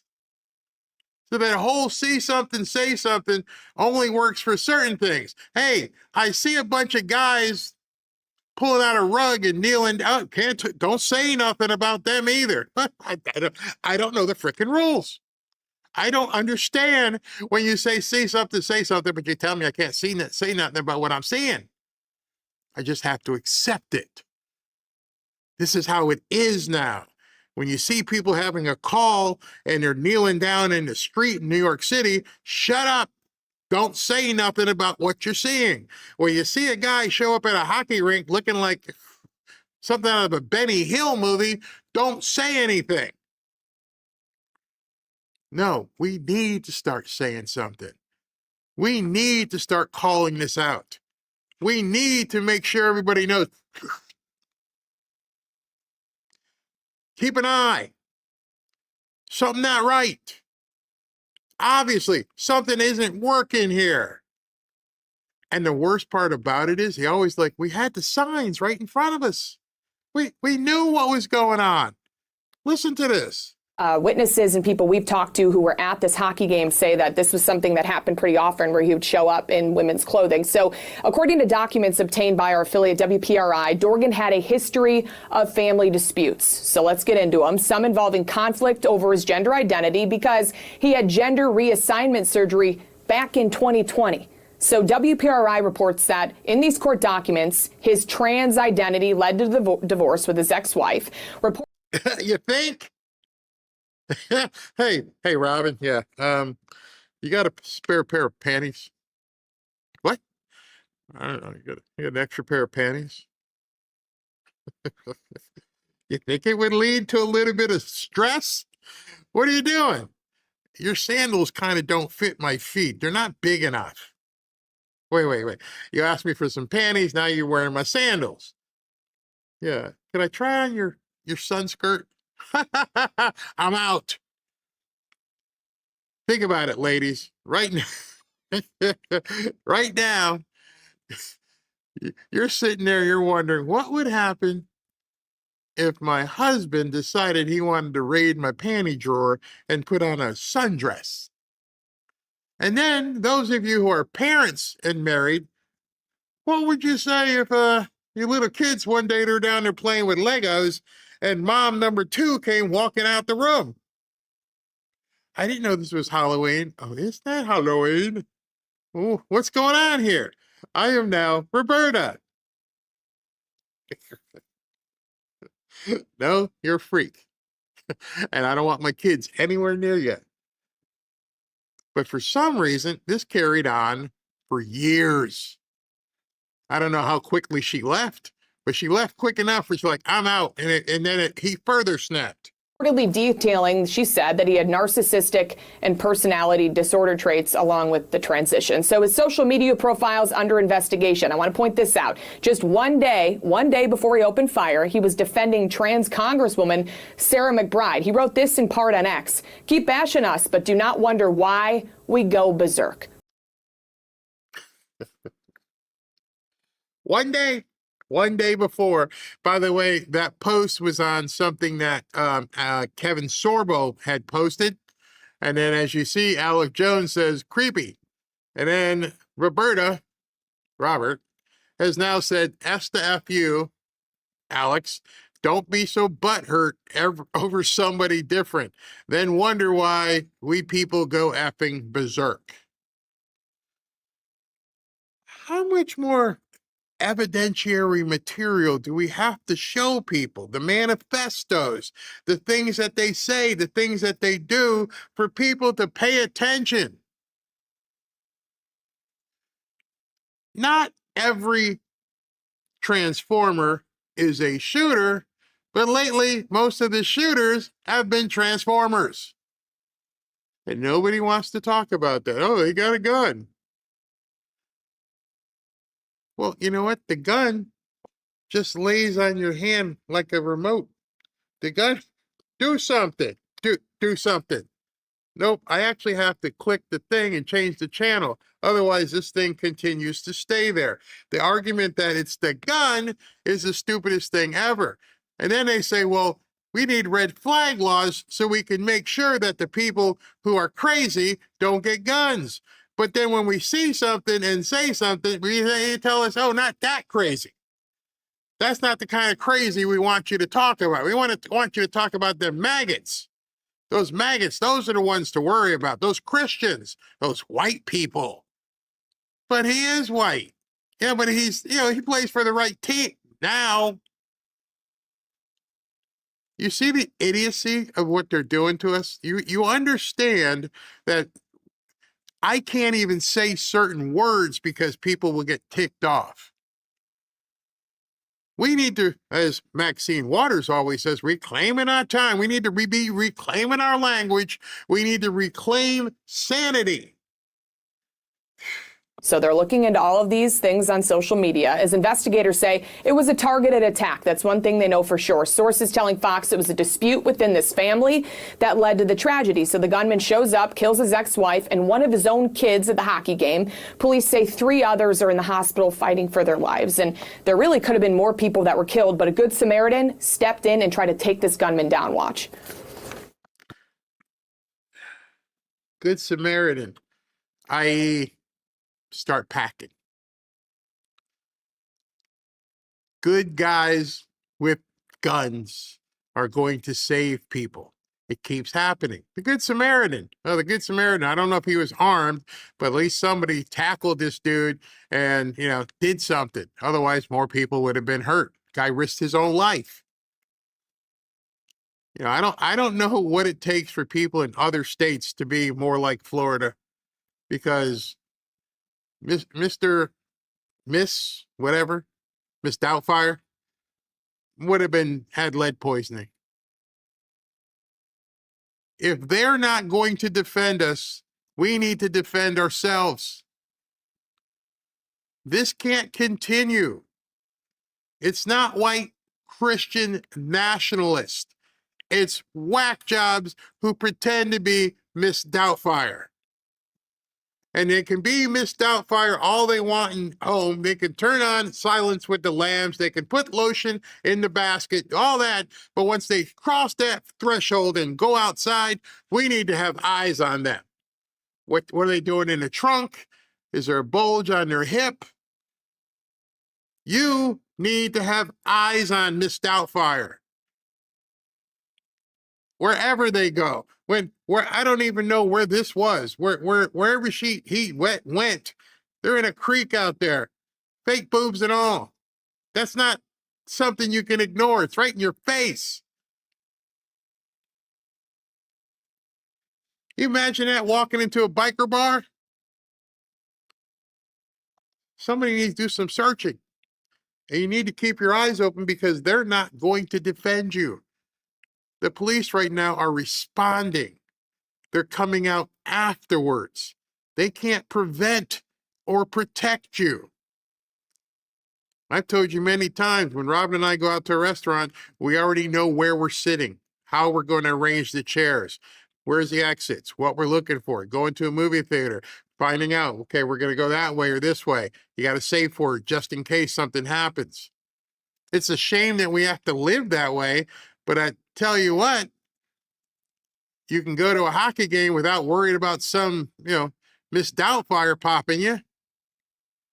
I'm pretty sure that woman who got divorced, maybe even had a restraining order, like, I'm good here. Except the people in the arena had no idea that Miss Doubtfire was going to come out firing. And now she's dead. And one of the kids is dead. And the ex-husband turned ex-wife is dead. And other people are laying in the hospital because he couldn't deal with the fact she didn't want to be dating Miss Doubtfire. She didn't want you. She married you as Fred. not Frederica. And you're mad because she, I don't want no part of this, and I don't want my kids having any part of this, and you're blaming her for your inadequacies. I don't even know how Sigmund Freud would look at this stuff. Like, wait a second. You lay down on the couch right here. Ooh, we got some talking to do. This is insane. Police were on scene within a minute and a half of that call. A Good Samaritan stepped in and interjected in this scene, and that's probably what led to a swift end of this tragic event. Yeah, not them. A Good Samaritan, I don't know if he had a pew-pew or not, but a Good Samaritan was the reason why more people aren't gone. What's the lesson here, boys and girls? Be like the Good Samaritan. Make sure you can handle bitness, because otherwise you're going to be the recipient of someone else's bitness, possibly. Mrs. Doubtfire. Definitely look around if you see that coming. Crazy people shouldn't have guns. That's how somebody recently put it to me, who's very active in that community. This person, by their own daughter's statements after this event, was severely mentally ill. My father was a shooter. You imagine that? You imagine that the lack of compassion, the lack of empathy, that you would have your daughter go to the police department and walk out and go, my dad was the shooter. What's her life like right now? She survived. One of her siblings is gone. Her mom, gone. Her dad / second mom, gone. Wait, how whacked does somebody have to be to, I mean, luckily she survived. I don't know if she was there, if she was one of the targets, but still, she's back. What do I do now? They're all dead. And the only reason they're dead, and this is what these activists have to accept, it's not the gun. The only reason those people are dead because he couldn't deal with the fact that he got rejected because he decided to be Mrs. Doubtfire. They had a marriage. They obviously had kids. There's pictures of them enjoying themselves. And one day he must have saw something on MSNBC and said, yeah, I'd like to do that. And his wife said, nah, I'm not hanging out. And he couldn't understand why he was rebuked. The woman he loved and had a family with. It's still me, honey. No, it's a long way away from you. None of that did I marry. You were the man that I fell in love with. You were the man who took care of me. You were the man who provided. You were the man that we had conjugal, relations with. You were the man. Yeah, the first part of that sentence. You're the man who did this. You were the man who did. You are no longer that. And I'm not gay. So I don't know what the hell you're doing. I didn't get married to fondle somebody else's boobs. And by the way, I don't know who his plastic surgeon was, but damn, what were you thinking? And then you couldn't understand why your wife was like, I don't play for that team. I want a divorce. What? Still me. I'm still that same man. No. You could never say that ever again. And I'm out. See, they can't take that. Everything they're probably told is you're the same person. You're beautiful inside. Your friends and family, if they don't accept you, that's their problem. You're beautiful. But in real life, everybody else is like, Dad turned into a freak. I don't want you coming to my hockey games anymore. Okay? I don't want my boys going, hey, dude, what happened? What's going on here? You know how kids talk. You know how much kind of hell those kids went through, especially on a sports team. Hey, man, I got something to worry about. Yeah, I seen your dad, your mom, your second mom, whatever. I seen it. No, not anymore. They got a divorce. Okay. They don't think enough about their families. They don't think enough about their children, but yet they expect us to just accept it. I don't want to. I don't know about you. I cannot pronounce what you guys feel about it. But I'm venture to say that most of you watching this right now, you're like, I don't want any parts of that. I don't want it in my life. I don't want it where my kids go. I don't want it, I just don't want it. And yet they're forcing it down your throat. You're a bigot if you don't accept it. What happened? Shot my family. And he's dead now. What was the reason? Everyone's dead now. I couldn't imagine. I can't imagine where we are right now where people are okay with this and they're putting this in front of people who are probably not stable to begin with. There was obviously something lacking in this man's life to the point where he had to do this, and then he just went completely over the edge when it wasn't accepted. And then pronounced a death sentence on his entire family because of his issue. Is there a city we can, they keep making these cities for Muslims. Is there a city we can, you guys all go live there? You can go have your restaurants. You can have your bowling alleys. You can just live there. Is that bigot? Does that make me a bigot? So what? I don't care. I just can't. There's nothing in my bones that allows me to accept that. But that's different, though. I just want to make a line. You can go ahead and live your life any way you want. You want to dress up like Miss Doubtfire? You go for it. But you can't make other people accept it. You can't make other people victims because they don't like what you're doing. Was there a family argument? He has mental health issues. So. Did you tell anybody that? He has mental health issues. Mom filed the papers. She did everything she can. Nobody came to help. He has mental health issues. You think so? Do you think dear old dad has some mental health issues? What gave it away? And yet had these weapons. And, look, not all trans people are shooters. Nobody is saying that. But at some point, we're going to have to accept the evidence here that there's something going on with the medication that is involved in transitioning that creates this kind of anger and disassociation. And I'm sorry, but the fact that you have red flag laws means that you need to use them. And this guy very clearly was telegraphing in bright red lights. Problem. That wasn't a red flag law.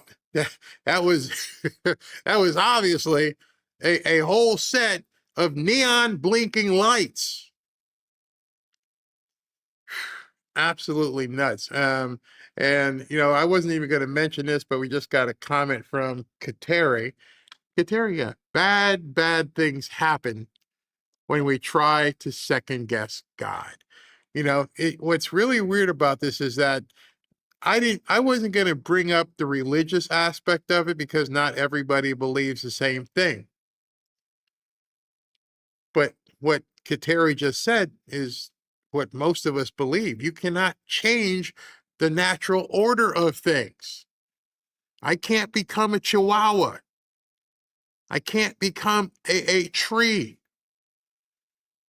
There's nothing we can do about the fact that we are what we are. We can lose weight. Women can put on makeup. They can change the color of their hair. They can get nose jobs, but the essence of those chromosomes stay the same. And what they're taking, the drugs they're taking, and I can't even imagine. You and I have both known people who have been sick and have had to take certain medicines and how that medicine may affect them mentally. Can you imagine lopping off your junk if you're a guy? Or if you're a woman, having somebody hang a piece of salami on your waist? No, it can't happen. We can't have this anymore. It's a bad thing to talk about. There's no easy answer except we gotta Find a way to put people where they're supposed to be. But first thing, we have to admit that it's not right. I don't mean right and wrong, because religiously, many of us feel it's right or wrong. I'm talking it's not right that people are not there and you just want them walking around until they snap. All right, before I go on to the next story, let me tell you about Chapter. Medicare is confusing. As someone who recently turned 65 myself, I can certainly confirm this. Keeping track of enrollment periods, understanding all of your options, and making sure you're on the right plan takes too much time and energy. And between Medicare scams, corrupt agents, and bloated insurance companies, it's easy to make mistakes that can cost you thousands. That's why I'm happy I just called Chapter when I turned 65. And it was funny because I wasn't going to call them. I was going to do it myself, but then they wanted to work with us on the show. And I'm like, well, before I can talk about it, talk to me. And I realized they're actually honest, and the only Medicare advisor that looks at every single plan nationwide, helping people save an average of $1,100 a year, almost $100 a month cheaper. People are relieved when they talk to Chapter. These guys won't push you in to buy a plan you don't want, and their support is completely free. So if you're turning 65 soon or have questions about your Medicare coverage, call them at 475-328-3545 to get the most out of Medicare.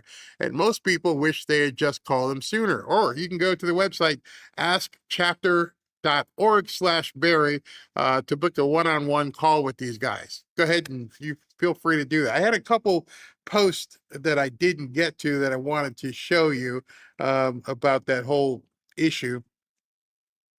And this was one of them. So this is the Rhode Island dude. His daughter said he had mental illness and was a very sick person. His ex-wife filed for divorce in 2020, citing his gender reassignment surgery, narcissistic and personality disorder traits. And you can't really see it, but down here, again, he had gotten mad, and it says here, somebody posted and said, don't allow being transformer to scare you from creating a family. So they're advocating you should go ahead and start families and continue your family, even if you become a transformer. And he wrote, transformer woman, six kids, wife is not thrilled. Yeah. Think so? You think your wife wasn't thrilled? Eh? What gave it away? The divorce? Yeah. And this one is what's happening. You know, you never hear about other countries. This is in Peru. Peru says officially classifies transformers as mentally ill. They're doing the right thing. And then I saw this one by Matt Von Swole, and Matt says our tolerance is. Let me just say something about tolerance. They are using tolerance as a weapon. They weaponize everything.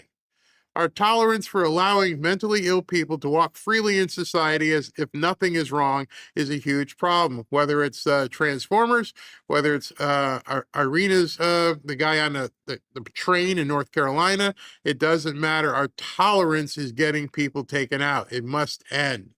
And they use that as a weapon as well. They know, they understand if they can continue to talk about tolerance and make it about you, racist, bigot, homophobe, xenophobe, something other phobe. It's you who's the problem, not anybody else. That's what they've done. And they've gotten away with it. And they've gotten good at it. To the point where now when something happens, they don't even discuss it. Go look on AOC's page. Go look at Elizabeth Warren. Go look at Ayanna Presley. Go look at Paya Powell, whatever her name is. Go look at Jasmine Crockett. Crickets. Call her Jasmine Cricket. Nobody talks about it. It's like it never happened. But you have to talk about it. You have to come out of your shell. I spend time on this thing today because I don't know what'll happen if they get mad at me. But I cannot, especially when I've got two little granddaughters, and I just couldn't imagine and a grandson. I couldn't imagine if Ashley's husband came home and said, I am now Frederica. Get on the plane. Save yourself. Nobody else is coming. All right. So looking on television, JD Vance is supposed to come on Martha McCallum's show at 3 o'clock. It is 2:56. So what I think I'll do, I won't go into the next segment. Let me see. I've got three. How many more segments do I have? I got 2 more segments. No, I do have 3 more segments. So I want to hold off on those until after JD Vance comes on. So I will be back in 90 seconds.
Welcome back to Fanfare with Barry Cunningham. SB. What are you doing to me, SB? I had to see it, so you're going to have to see it. SB just sent me a video. Obviously, I can't play the music because of, the copyright officials. But there's a play on Broadway right now about Henry VI. It's called Six. And it's a DEI version of the story about Henry. Transformer and Bud Light spokesperson Dylan Mulvaney makes Broadway debut as Anne Boleyn in the Six musical. And there's nothing sacred. There is nothing sacred. In case you wonder, I'm burning a couple of minutes because I'm waiting for JD to come out. So I thought you guys could see what SB sent me. SB, this is your fault. Oh my gosh. The only good thing about that, if I can remember my history, if I can think back in my history, you guys can re-verify it for me. Didn't Anne Boleyn get her head chopped off? You guys might want to look that up. Go ahead and Google that for me while we're waiting for JD Vance to come on. Let me know if Anne Boleyn was the one who got her noggin chopped off, because I think it was. I think she got chopped. I think she got clipped. Oh, he's getting ready to come on, and give me a second, because I'm gonna have to let you just look at something for a couple of minutes, because I have to get the video correct. 1 second. Hold on. I shall be right back. Give me 10 seconds. I just got to jump up and get the JD Vance queued up. 1 second.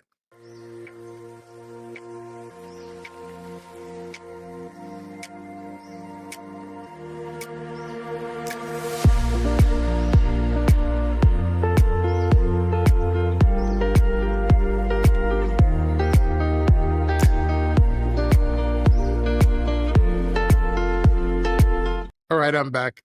So you guys, did anybody look that up? Let me see. I think Anne Boleyn did indeed get her head chopped off.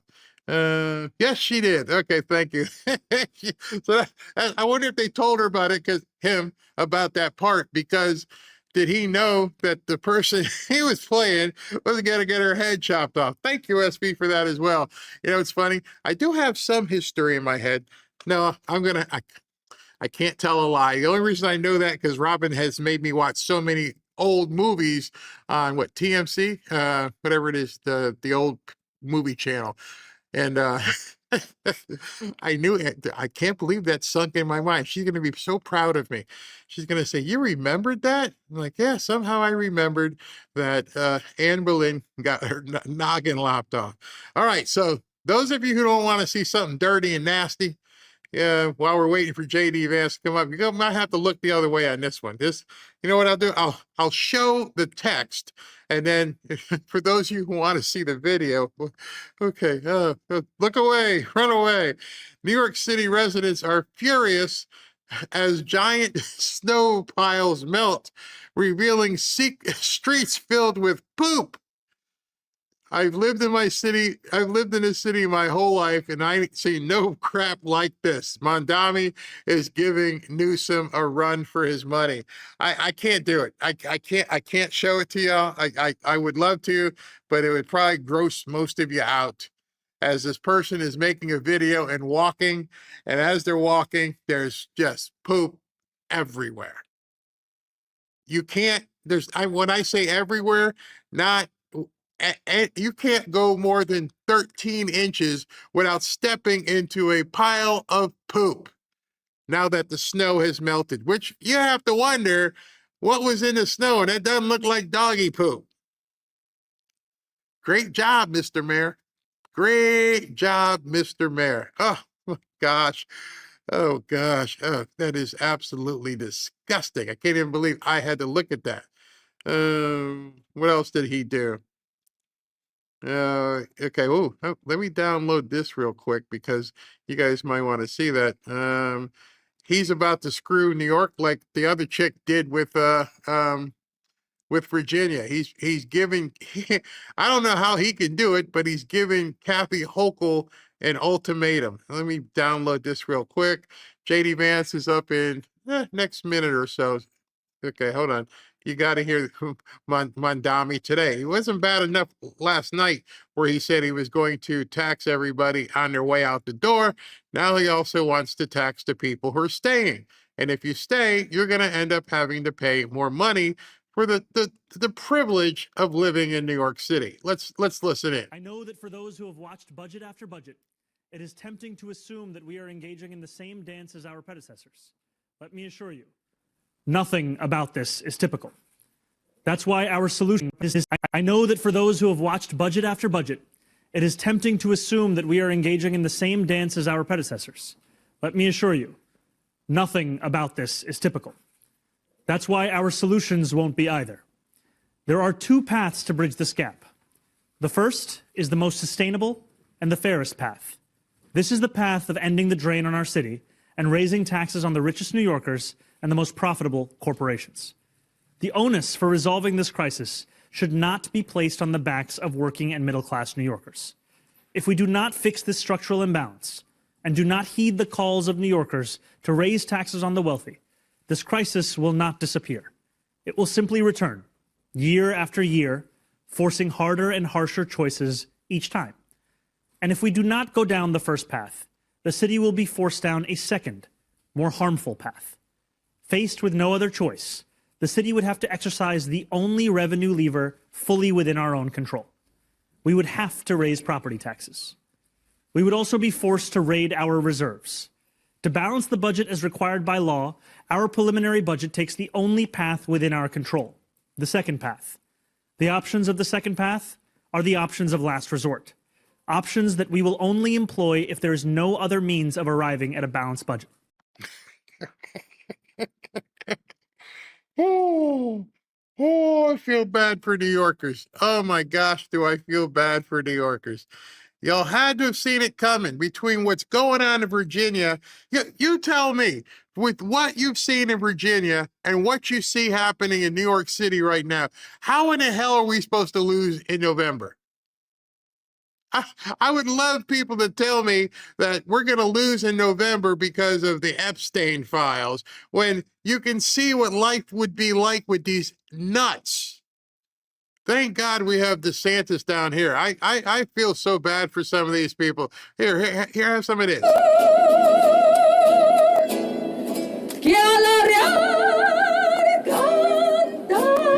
Así.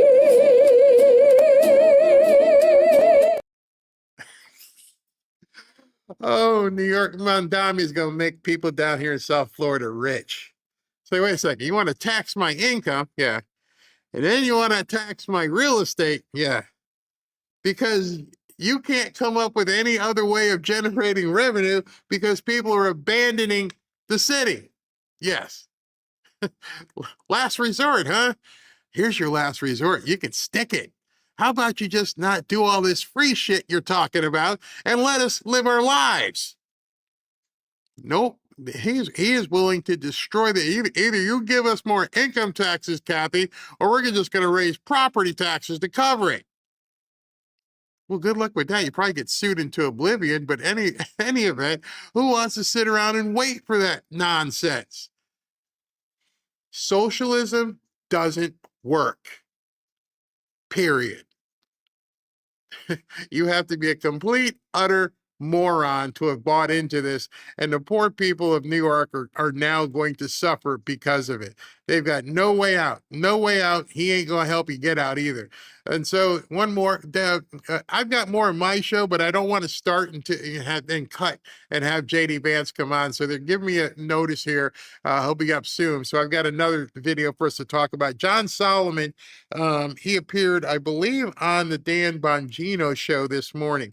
Let's listen to this. Now we have a bunch of lazy senators who want to threaten the filibuster and not get off their feet and talk and really represent the people and stand for what they believe in. And all the American people are asking John Thune to do is to restore the Senate to the way it used to work before Mitch McConnell's lazy filibuster ideas kind of came into play. And I think that the American people are going to be there. Here's what I think is going to happen, Dan. And I think you probably know some of this because you had a foresight into some of the things that the Bureau now knows that was kept from the American public.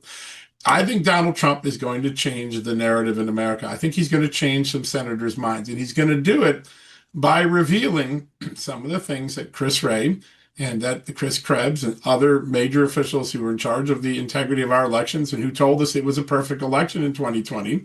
He's going to start revealing some of the intelligence that was kept from the American people. And we're going to see that our foreign adversaries have monkeyed with our system more than we knew, more than those driver's licenses coming into Chicago that you helped get all of us to understand about a few months ago, about China sending fake driver's licenses to help Joe Biden in. There are going to be significant efforts by foreign powers, some friends, some enemies, that were trying to meddle in the system, and they got pretty far down that path.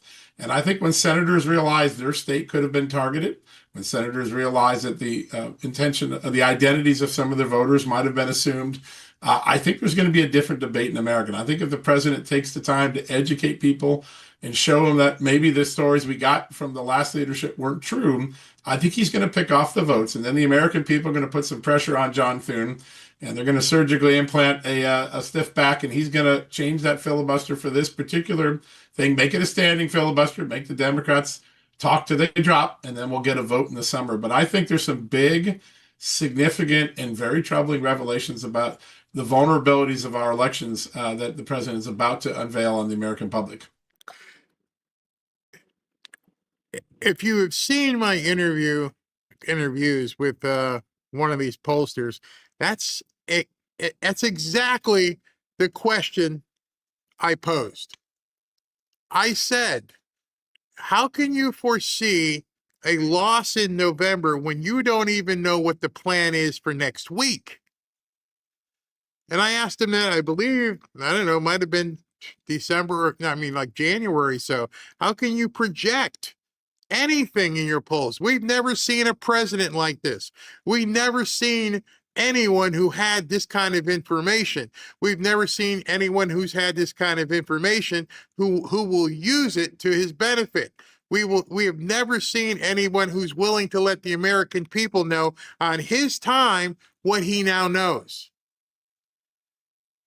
And I'll go back to it and I'll say it again. You impeached him twice. You put charges on him all over the country. You tried to take his business. You went to Mar-a-Lago and you went through his wife's underwear drawer. You abused his privacy. Then Yet somebody took a shot at him. And then somebody else tried to take a shot at him. That's just what we know about.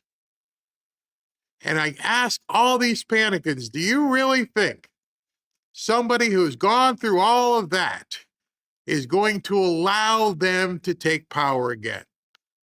And I never get a straight answer. You can ask people. The reason why it's easy for me to recount it, because I've memorized it in my mind. Impeachments, all the different indictments, his house, his wife. Go see Melania. She'll talk about that as well. Getting shot at. No, getting shot. All of that. And you think he's just gonna let it go? Nobody can answer that question when you actually put it to them. When you actually say that to them, and here comes J.D. Vance. But that is the question I think everybody should be asking. J.D. Vance with Martha McCallum. Is it this button? Oh, wait a minute. They went to commercial, so they're not ready yet. All right, so they'll be back in a second. So that is the question I ask everybody, that I wonder why they don't know. If you have any equivocation, if you say to yourself, this guy's not doing anything, for you to even remotely in February to believe President Trump is not going to be able to overcome or doesn't have a plan, you have to ignore everything that's already happened. Nothing else. There's nothing else for you to say at this point. So because I know he hasn't forgot, because I know you haven't forgot, the reason why you voted for him was because you saw what the Democrats were trying to do. And they would continue to do it because they've even told you, if we get back in power, we're throwing everybody in jail, even you podcasters. So if you know all of this, how the hell can you be projecting, it's over. It's over. The midterms are over. I'm going to say something right now. On February 17th, he hasn't even begun to fight. That's what I don't think a lot of people know. He hasn't even started. He is setting the table. And as you just heard John Solomon, we're going to hear this, we're going to hear that. I don't even care if John Solomon talked to anybody in the White House. I don't care if Dan Bongino talked to anybody in the White House, because I could give you that story. Oh, you're going to see some stuff. I don't know what, can't tell you. People are just telling me. No, ain't nobody telling me. I just know what's going to happen. You could ask me in October. Damn, Barry, how'd you know? How'd you know in February all this was going to happen? Because they tried to kill him. I don't even know if people are really grasping that. You tried to kill the man. Do you think he's just, all right, no big deal. Everything's fine. You imagine what it would take for people to believe that everything is just going to go by the wayside? No way. Somebody goes, there's a lot going on behind closed doors that will be revealed. Absolutely. I'm going to do early voting yesterday. How does everyone feel about Tom Cotton? Donald Trump has endorsed him. Good question. Yeah, I do believe this. This is just the appetizer. All the stuff we're seeing, he hasn't even pointed his, bazooka yet, which is why everyone's waiting. But hey, it's coming. It's too soon when you think about it. Literally, everybody needs to realize the midterms are in November. If whatever you shoot out the bazooka today, more than likely in today's social media age, people are going to forget about it come October. So why would you even show your hand right now? You're in good place. Even if you believe their polls. Are we down? Yeah, you're down about 6. Are we still down? We're down about 9. Oh, we're going to destroy these people. The Save America Act alone will cause these people complete destruction. I can't even imagine what somebody who's polling somebody right now would say when they know 80% plus of the people in the country want the Save America Act. What are you going to do when it happens in July or August? Not giving them enough time to go to court. SB told me to go check something out. Did you send it to me, or is it? I got to go look for it. Hold on. He just sent something to me. I'm waiting. The commercial's coming back. Yeah, I saw that. I just saw that. Let me see if I have time to bring it up. U.S. Capitol Police say a man wearing a, don't have time. Hold on. And they're back. And let me get to this right away. In studio today, and there's a lot to talk about. So thank you very much, first of all, Mr. Vice President, for coming. Great to be here. It's great to have you, and I do want to get to as much as we can with you, so I'll jump right in, if I may. And I want to start with Iran, because we're watching this back and forth in Geneva, and it's happening as I think we can put up on the screen the impressive presence, military presence that we have in the whole area. I think it reminds people a lot of what we saw off the coast of Venezuela when there was this question about whether or not we were about to take military action. It looks very much like that. You've got Iran today halting traffic in the Strait of Hormuz for a few hours. We heard the Ayatollah say, well, one of your nice warships might end up at the bottom of the sea. Where's this going? Well, I'm obviously not going to make any announcements today. I think the president has a lot of options. We do have a very powerful military. The president's shown a willingness to use it. He also has a remarkable diplomatic team. He's shown a willingness to use that, too. And so what the president has been very clear with the Iranians, and actually I just talked to Steve Witkoff and Jared Kushner this morning about some of their negotiations, is the United States has certain red lines. Our primary interest here is we don't want Iran to get a nuclear weapon. We don't want nuclear proliferation. If Iran gets a nuclear weapon, there are a lot of other regimes, some friendly, some not so friendly, who would get nuclear weapons after them. That would be a disaster for the American people, because then you have these crazy regimes all over the world with the most dangerous weapons in the world. And that's one of the things the president has said he's going to prevent. Now, we would very much like, as the president has said, to resolve this through a conversation and a diplomatic negotiation. But the president has all options on the table. And, one thing about the negotiation I will say this morning is, in some ways it went well. They agreed to meet afterwards. But in other ways, it was very clear that the president has set some red lines that the Iranians are not yet willing to actually acknowledge and work through. So we're going to keep on working it. But of course, the president reserves the ability to say when he thinks that diplomacy has reached its natural end. We hope we don't get to that point. But if we do, that'll be the president's call. Well, the president said on Friday that the best thing that could happen would be regime change in Iran. And we know that that's what the Crown Prince in exile wants to see as well. He's saying, don't do an Obama in this situation. Don't make some kind of deal where we release $6 billion from Qatar and let them go along with the ballistic missile program. Don't do that again. Well, I think the president will do what he thinks is in the best interest of the American people. I think he's shown very clearly that he is not Barack Obama. He takes a much different approach to America's national security, and he's much more willing to act aggressively to defend America's national security. But the president of the United States is very much trying to find a solution here, whether it's through diplomatic options or through another option that means that the Iranians cannot have a nuclear weapon. That has always been the main focus. If you go back to the campaign that he ran in 2015, the Republican primary campaign that he won, he said Iran cannot have a nuclear weapon. I think it's very important for the American people to appreciate it's one of the most hostile and also one of the most irrational regimes in the world. You can't have people like that have the most dangerous weapon known to man. It would be awful for our security. It would be awful for the future of our children. That is the goal of the president of the United States, and he's got a lot of options and a lot of tools to make sure that doesn't happen. They say we don't have that. We just have a peaceful program, and there's no way we're ending our peaceful nuclear program. So it's very hard to see. And you're not even mentioning the ballistic missiles or the support for the proxies. Are those also things that would be part of a package in any sort of deal, or are they not on the table? Well, Israel wants look, everything is on the table. We certainly want Iran to stop being a state sponsor of terrorism. They're one of the world's largest state sponsors of terrorism. There are a lot of ways in which they endanger America's national security. But the most important way they could is if they acquired a nuclear weapon. And that is the red line the president of the United States has consistently said. Yes, of course, the Iranians say that they're not interested in a nuclear weapon. We know, in fact, that's not true. They have shown a number of things that make it clear that they're interested in acquiring a nuclear weapon. Our goal is to make sure that doesn't happen. And again, the president has a lot of tools in the toolkit to make sure that doesn't happen. So let's look at Europe for a moment. A lot of focus on the Munich Security Conference. Sure. And last year, you gave a very strong speech there that got a lot of reaction. There were a lot of long faces, actually, in the crowd from the European leaders. You talked to them about borders, about free speech, about, defending yourselves for a change in Europe. Marco Rubio, Secretary of State, was there, gave a speech that had a lot of similar underpinnings to it, Sure. but they were applauding, and they thought it was great. So what happened with that? Why is that the outcome?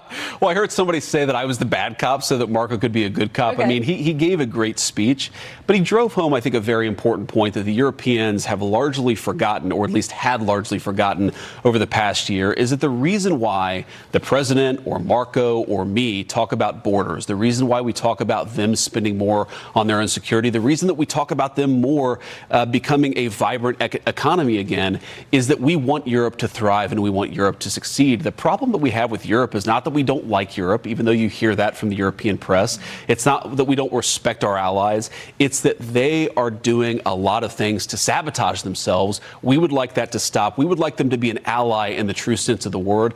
And I think that's what Marco's speech very, very ably delivered. It was a great speech. I'd actually encourage people to watch it, because unlike most of these speeches, which you hear a lot of slogans and a lot of cliches, he actually outlined a very smart view of American foreign policy, and it's the foreign policy we've been pursuing for about a year and a month.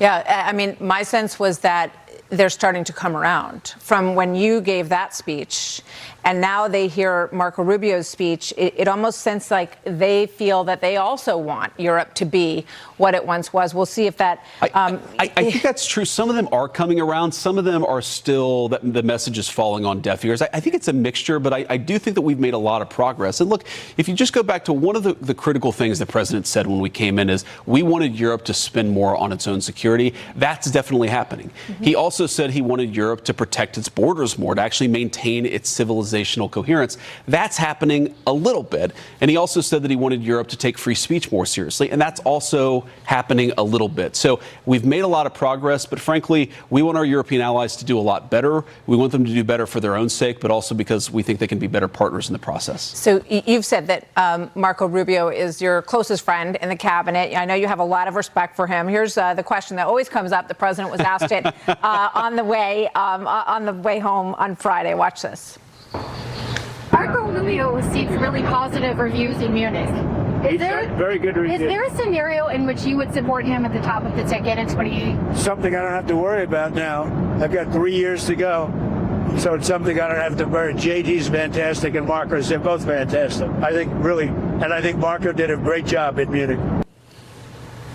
So what goes through your mind when you hear this all the time? Because people talk about it all the time now. I know you're going to say, oh, it's far away. But people say, well, who's going to be at the top of the ticket? Do you wish that he would just say, he's my vice president? Of course he's going to be at the top of the ticket. Well, I think the president is very smartly saying, we've got 3 years to go. And how about everybody focuses on the job the American people elected us to do, rather than something that is very far in the future? As you said, look, Marco is my closest friend in the administration. I think he's doing a great job for the American people.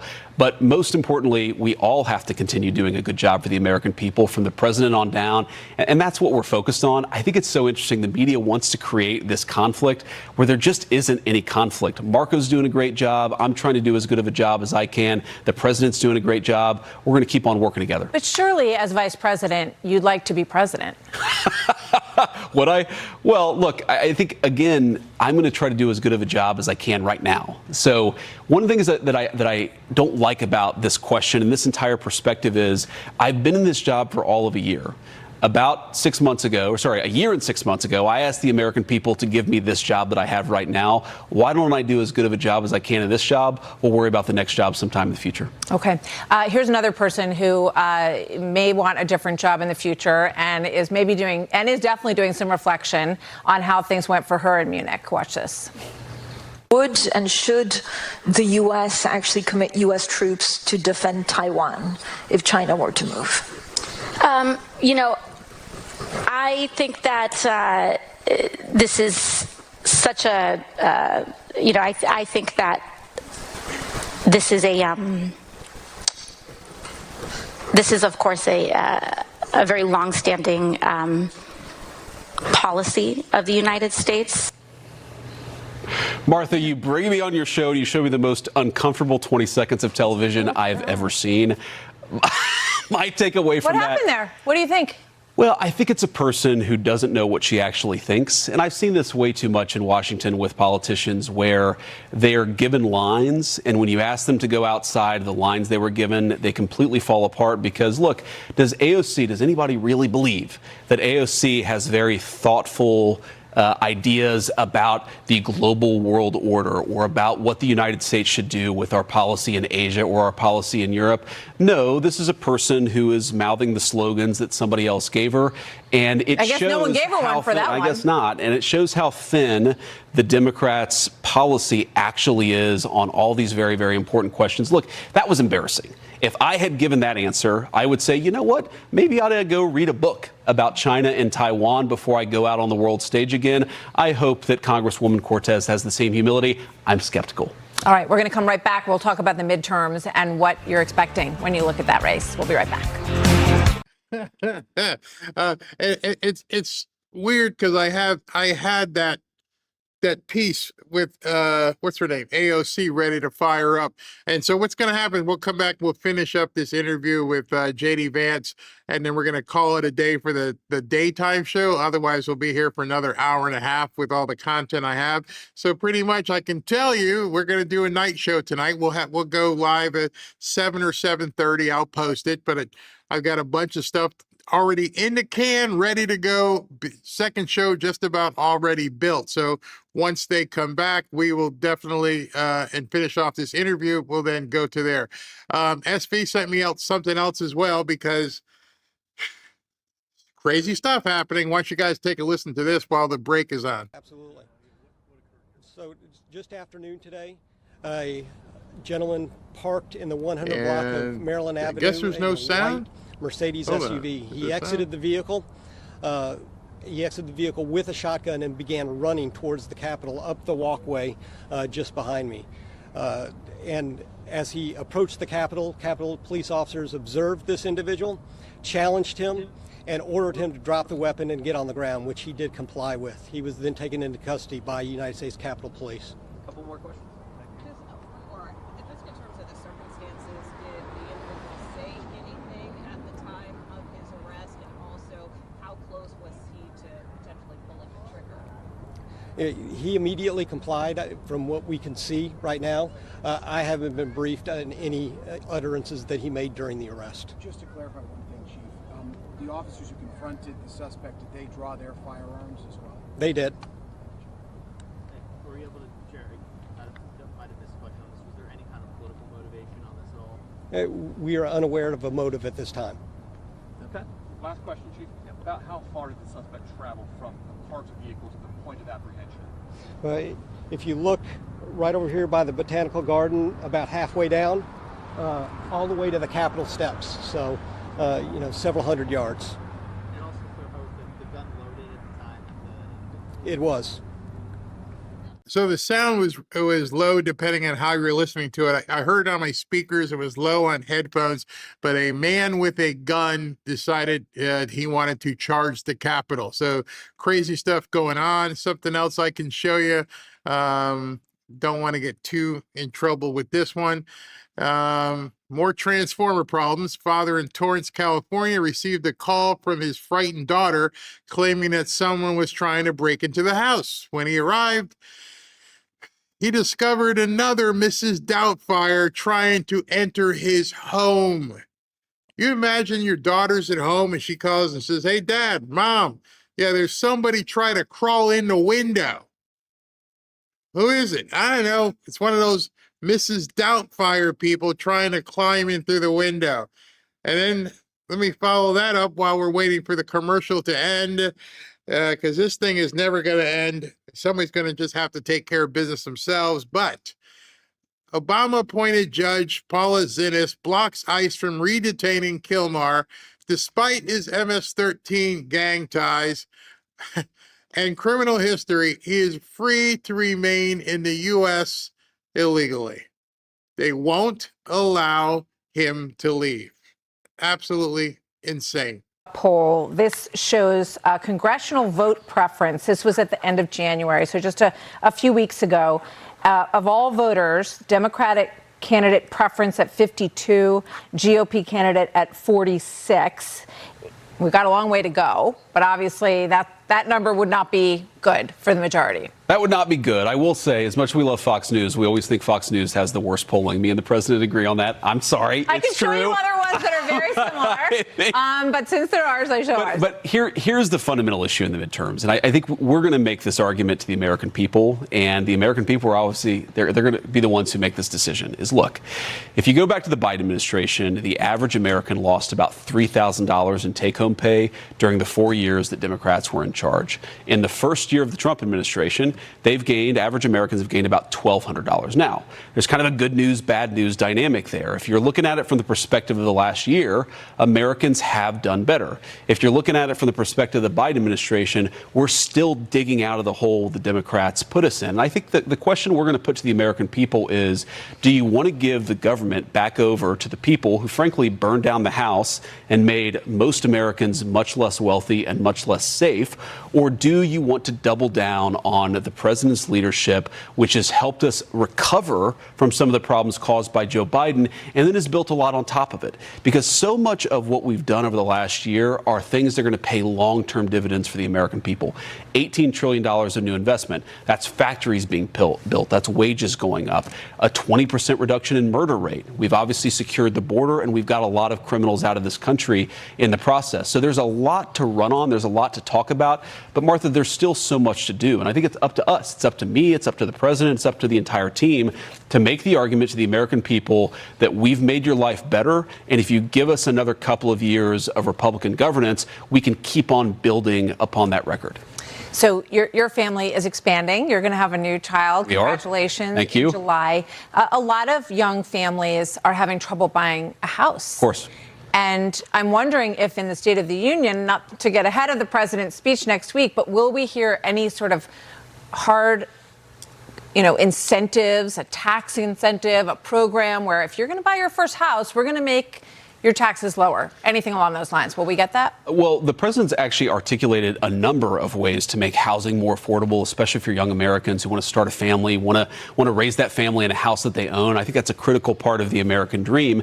One of the president's proposals he came out with just a couple of weeks ago, actually, was to stop institutional institutional investors from buying homes that should go to American families and to American citizens. That's going to make housing more affordable. But the president has also driven home the most important thing that we can do to make housing more affordable is to actually lower interest rates. Right now, because of the Federal Reserve, we have interest rates that are still way too high. Even though inflation has come down, frankly, it's come down faster than people thought it would under the Trump administration, and yet the Federal Reserve is keeping interest rates stubbornly high.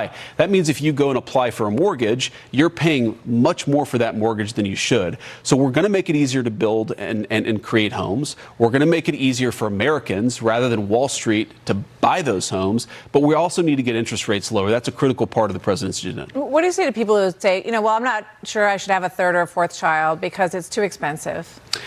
Well, one, I hear them, and I know a lot of young American families are actually deciding not to have kids or delaying kids. I mean, look, what I would say is it's never a good time in the sense that it's never going to be perfect. It's never going to be easy. I know as the father of three with a fourth on the way, there are always going to be challenges. But I don't know anybody who chose to have another kid who regretted it. Even sometimes if it was financially difficult, it often is.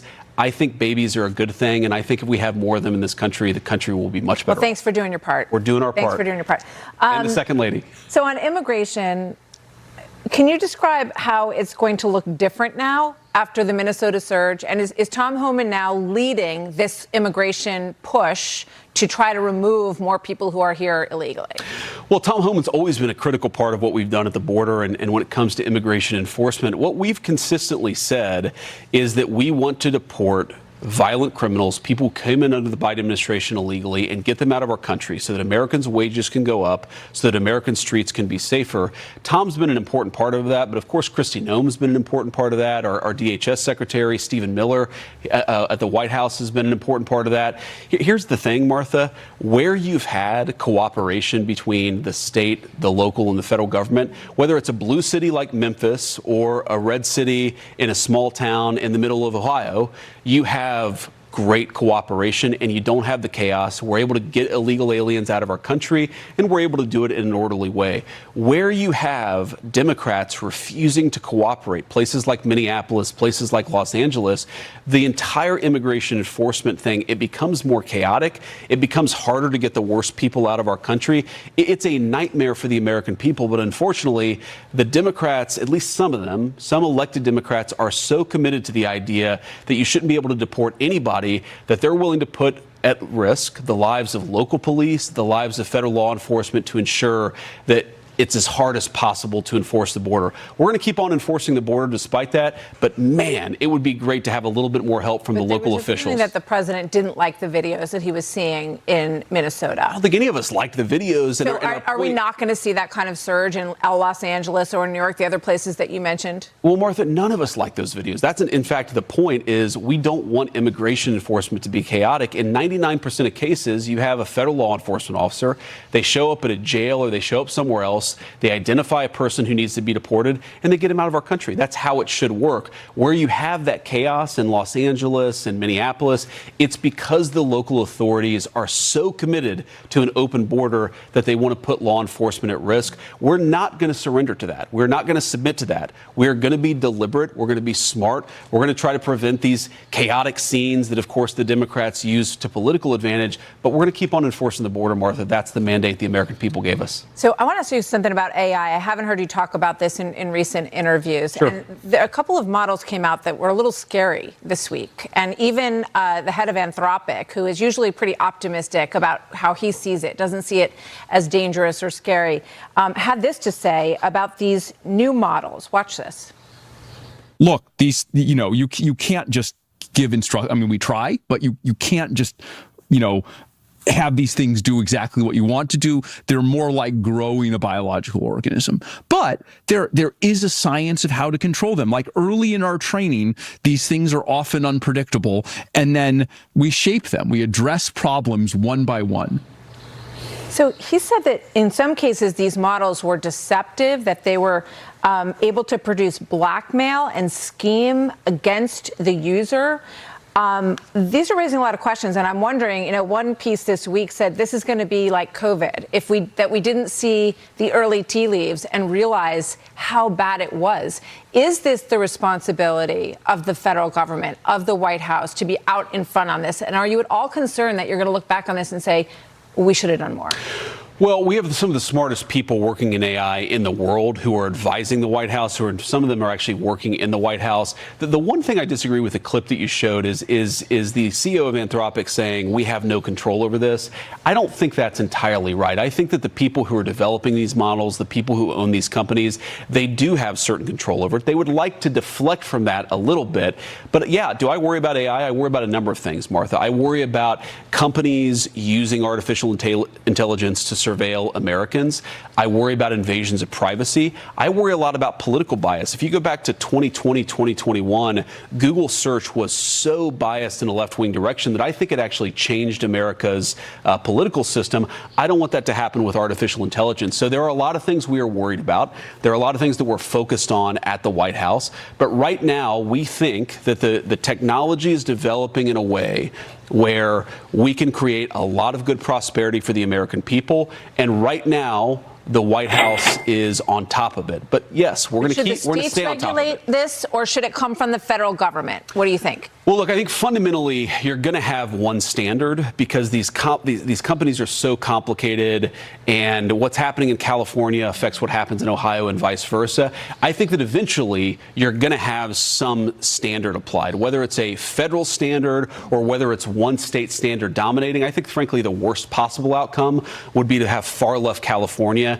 dominate the entire AI regulatory map. That is, unfortunately, what the Californians would like to happen. I think that we need to be a little bit safer. There are a lot of pieces of legislation. Marsha Blackburn has a great piece of legislation about child safety online. There's a lot of other stuff. There's a lot of stuff that we've been working on. But we do need to be careful about this. But I think the Trump administration, at least, we're taking the right approach.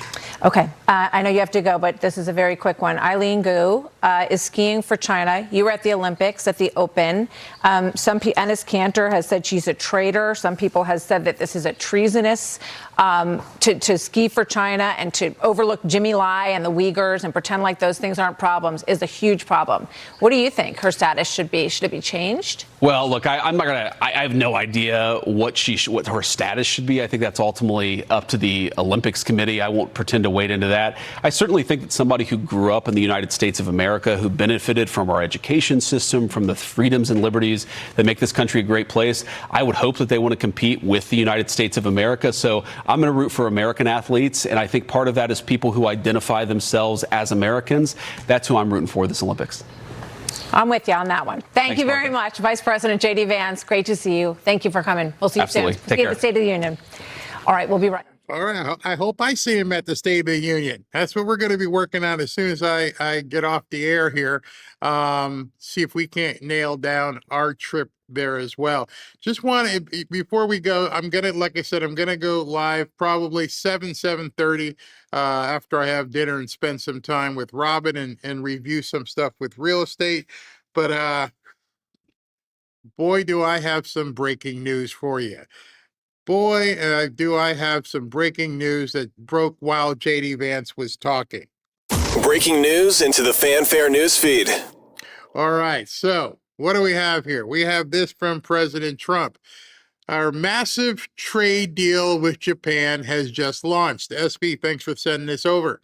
Man, a lot of news. Just Ashley asked me, she goes, I love the way we have this flow of breaking news. You can cut to different things because a lot of what you saw today wasn't part of the show. That's why I have a lot of stuff in the show still in the can because there's so much breaking stuff and different things. JD Vance coming on. Our massive trade deal with Japan has just launched. Japan is now officially and financially moving forward with the first set of investments under its $550 billion commitment to invest in the United States of America. Part of our historic trade deal to revitalize the American industrial base, create hundreds of thousands of great American jobs, and strengthen our national economic security like never before. Today, I am pleased to announce 3 tremendous projects in the strategic areas of oil and gas in the great state of Texas, power generation in the great state of Ohio, and critical minerals in the great state of Georgia, which he will be on Thursday. The scale of these projects are so large and could not be done without one very special word: tariffs. The gas power plant in Ohio, a state I won 3 times, will be the largest in history. The LNG, liquid natural gas in the Gulf of America will drive exports and further our country's energy dominance, and our critical minerals facility will end our foolish dependence on foreign sources. America is building again, America is producing again, and America is winning again. Did he say winning? We're going to win so much, you may even get tired of winning. And you'll say, please, please, it's too much winning. We can't take it anymore. Mr. President, it's too much. And I'll say, no, it isn't. We have to keep winning. We have to win more. We're going to win more.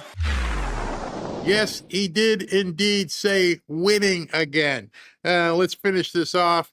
This is a very exciting and historic time for the United States of America and Japan.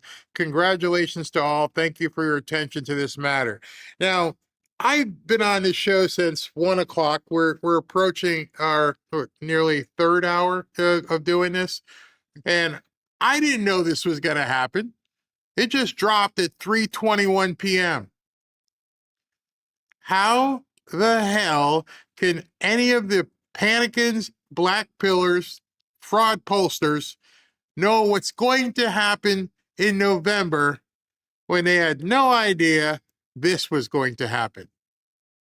That's why I discount everybody. They don't know shit, and they're just out there trying to get likes and clicks because this man is moving in a manner none of us have ever seen by a president.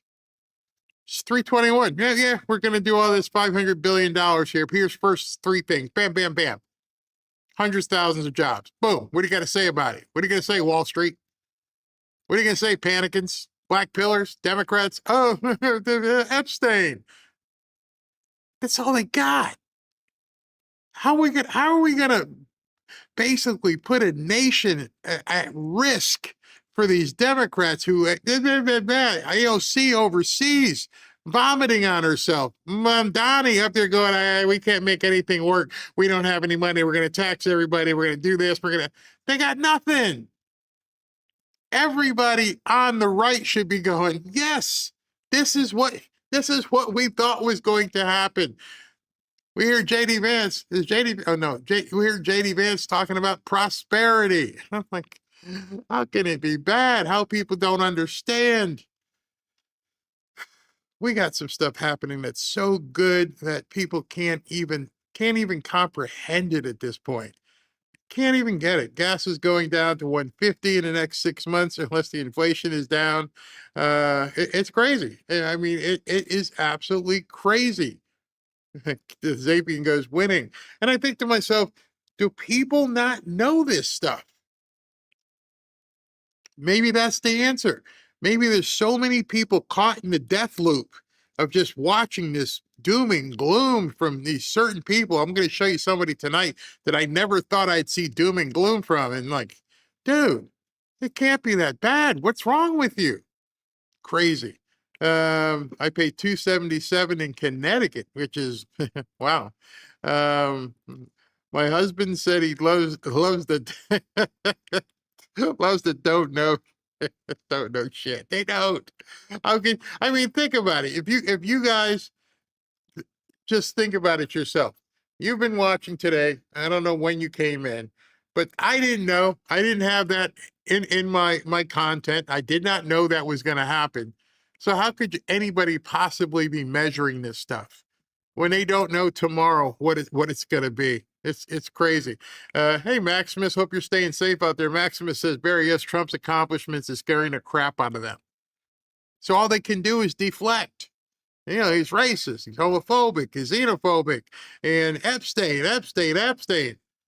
And meanwhile, people are like, are you seeing this stuff? Crazy, absolutely crazy. We have several, where'd that one go? We have several train tracks here, and trains running, the tracks have tripled because the economy is booming. You know, if Ashley was here to get on air, she could tell you the nightmare that was the Fort Lauderdale airport yesterday. And as you're seeing the traffic everywhere you go, it's insane. The kids are thinking about coming down for spring break, and so I'm out there pricing, you know, resorts and everything else. I'm like, oh my gosh, hey, what do you mean? It's like 30% more than last year. Shit's good. It's good. Got all these kids coming down in March. I'm like, oh boy, that means we can't go anywhere because everything will be packed. The traffic will be crazy with a bunch of young knuckleheads. Thank you, Ron DeSantis. Thank you, President Trump. You know, that's what these people should be saying. They should just be saying, thank you. Their party is done for. And I you know what I'm actually waiting for? I'm pretty confident what we're going to see, especially if we get an Iranian deal. I'm waiting to see how these guys pivot. I ain't letting them off the hook. I'm waiting to see how they change when they hear what's going to be happening. I don't even know. I can't wait for the State of the Union. I can't wait for the rally this Thursday. There's just so much good happening. I got to go home and eat some pre-dinner and get ready for tonight. Let me go ahead and do the super chats. Thank you guys for hanging out all this time. And boom. Yep, Starfleet. Thank you very much. Nicholas Lamonicus, Barry, thank you for what you do and the mods do. Yes, don't ever forget them, please, because SV is pumping me all kinds of content and text, you know, so I can see what's happening and if there's something I need to jump on. Trump funded Jesse's 1984 campaign. He funded black businesses in Harlem. They won't tell the story. So you got these idiots running around who have no idea what the heck they're doing. What's his name? Marge. Thank you, Barry and crew, for excellent work you do getting the news out and its implications. Thank you very much. I got some good stuff for you tonight. Madden. Barry, I've driven as an Uber driver in a DMV the past 11 years. As a member of the fanfare, it would be my honor to take you from your capital visit. I can forward you the info. Oh, wow. So Absolutely. Go ahead and give the mods your information. We'd love that. That would be cool. We'll film inside your car. Better have a big car though. James, for who are following the Guthrie case, remember they are still looking for Jimmy Hoffa. Hope they find her. At least that's one thing that the JD Vance story did. It booted that stuff off the front page. They didn't, so they're not even talking about it right now. So good. Maybe that is the change they need. Mary, I did see before I say anything, Mary, I did see your email. Good information. I will definitely get back to you about the property, the situation you're in. I won't divulge, but I did see it. Did you see Chelsea Clinton said that all the pictures of her dad on the on the island are AI and that it's not true? Well, he'll be able to tell everybody himself next week because he'll be in a deposition hearing. Not a deposition, but a hearing. Mary, you're cracking me up, Barry. I want to see you at the State of the Union. I loved your interview with Beckman. Oh, thank you. You know what was funny? I dropped, well, actually, we did it live yesterday. We did the interview with Mark Beckman live. Mark Beckman was one of the producers of the movie Melania. And those of you who saw it, loved it. Yeah, I mean, I saw the comments. People loved it. I put it up as a standalone video today. And it's obvious that YouTube went, nope, people are not going to see this about Melania. And it was the same thing when I put up a video from the interview we had with Laura Trump. Next day, YouTube just crushes it. I mean, crushes it. So in any event, if you didn't see my interview with Mark Beckman, one of the producers of Melania, it is posted on its own as well. Thank you. Chiosop, my wife had to sell a couple houses for some missed out fires, and their poor children went through hell at school getting picked on all day. Wow. Ernest, the bartender spark plugs were not firing in all cylinders that day. Oh, she made some more. Trust me, when you watch tonight, I got some more misfires from that spark plug. And Jay, any news about the tariff decision from SCOTUS? No one's even talking about it. I mean, I don't know what they're waiting for. Are they going to wait and hold it for one of their last decisions of their session? I don't know, but nothing has come out yet. We're still waiting on the tariffs. But we'll see what happens. You know what? When President Trump said he had a plan B on this stuff, I think I'm understanding what the plan B might be at this point. The plan B might be these companies who are investing in America, once they start seeing how much money they're making in America, they are probably going to keep the investments and invest more. As the #1 consumer market in the world, why would you abandon that if you're actually making good money? These people aren't stupid.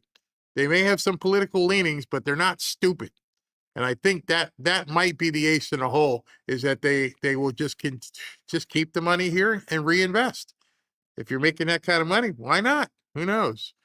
All right. Hey, everybody, I'll see you at 7 or 7:30. I will post on X as soon as I know what time. Thank you guys for tuning in.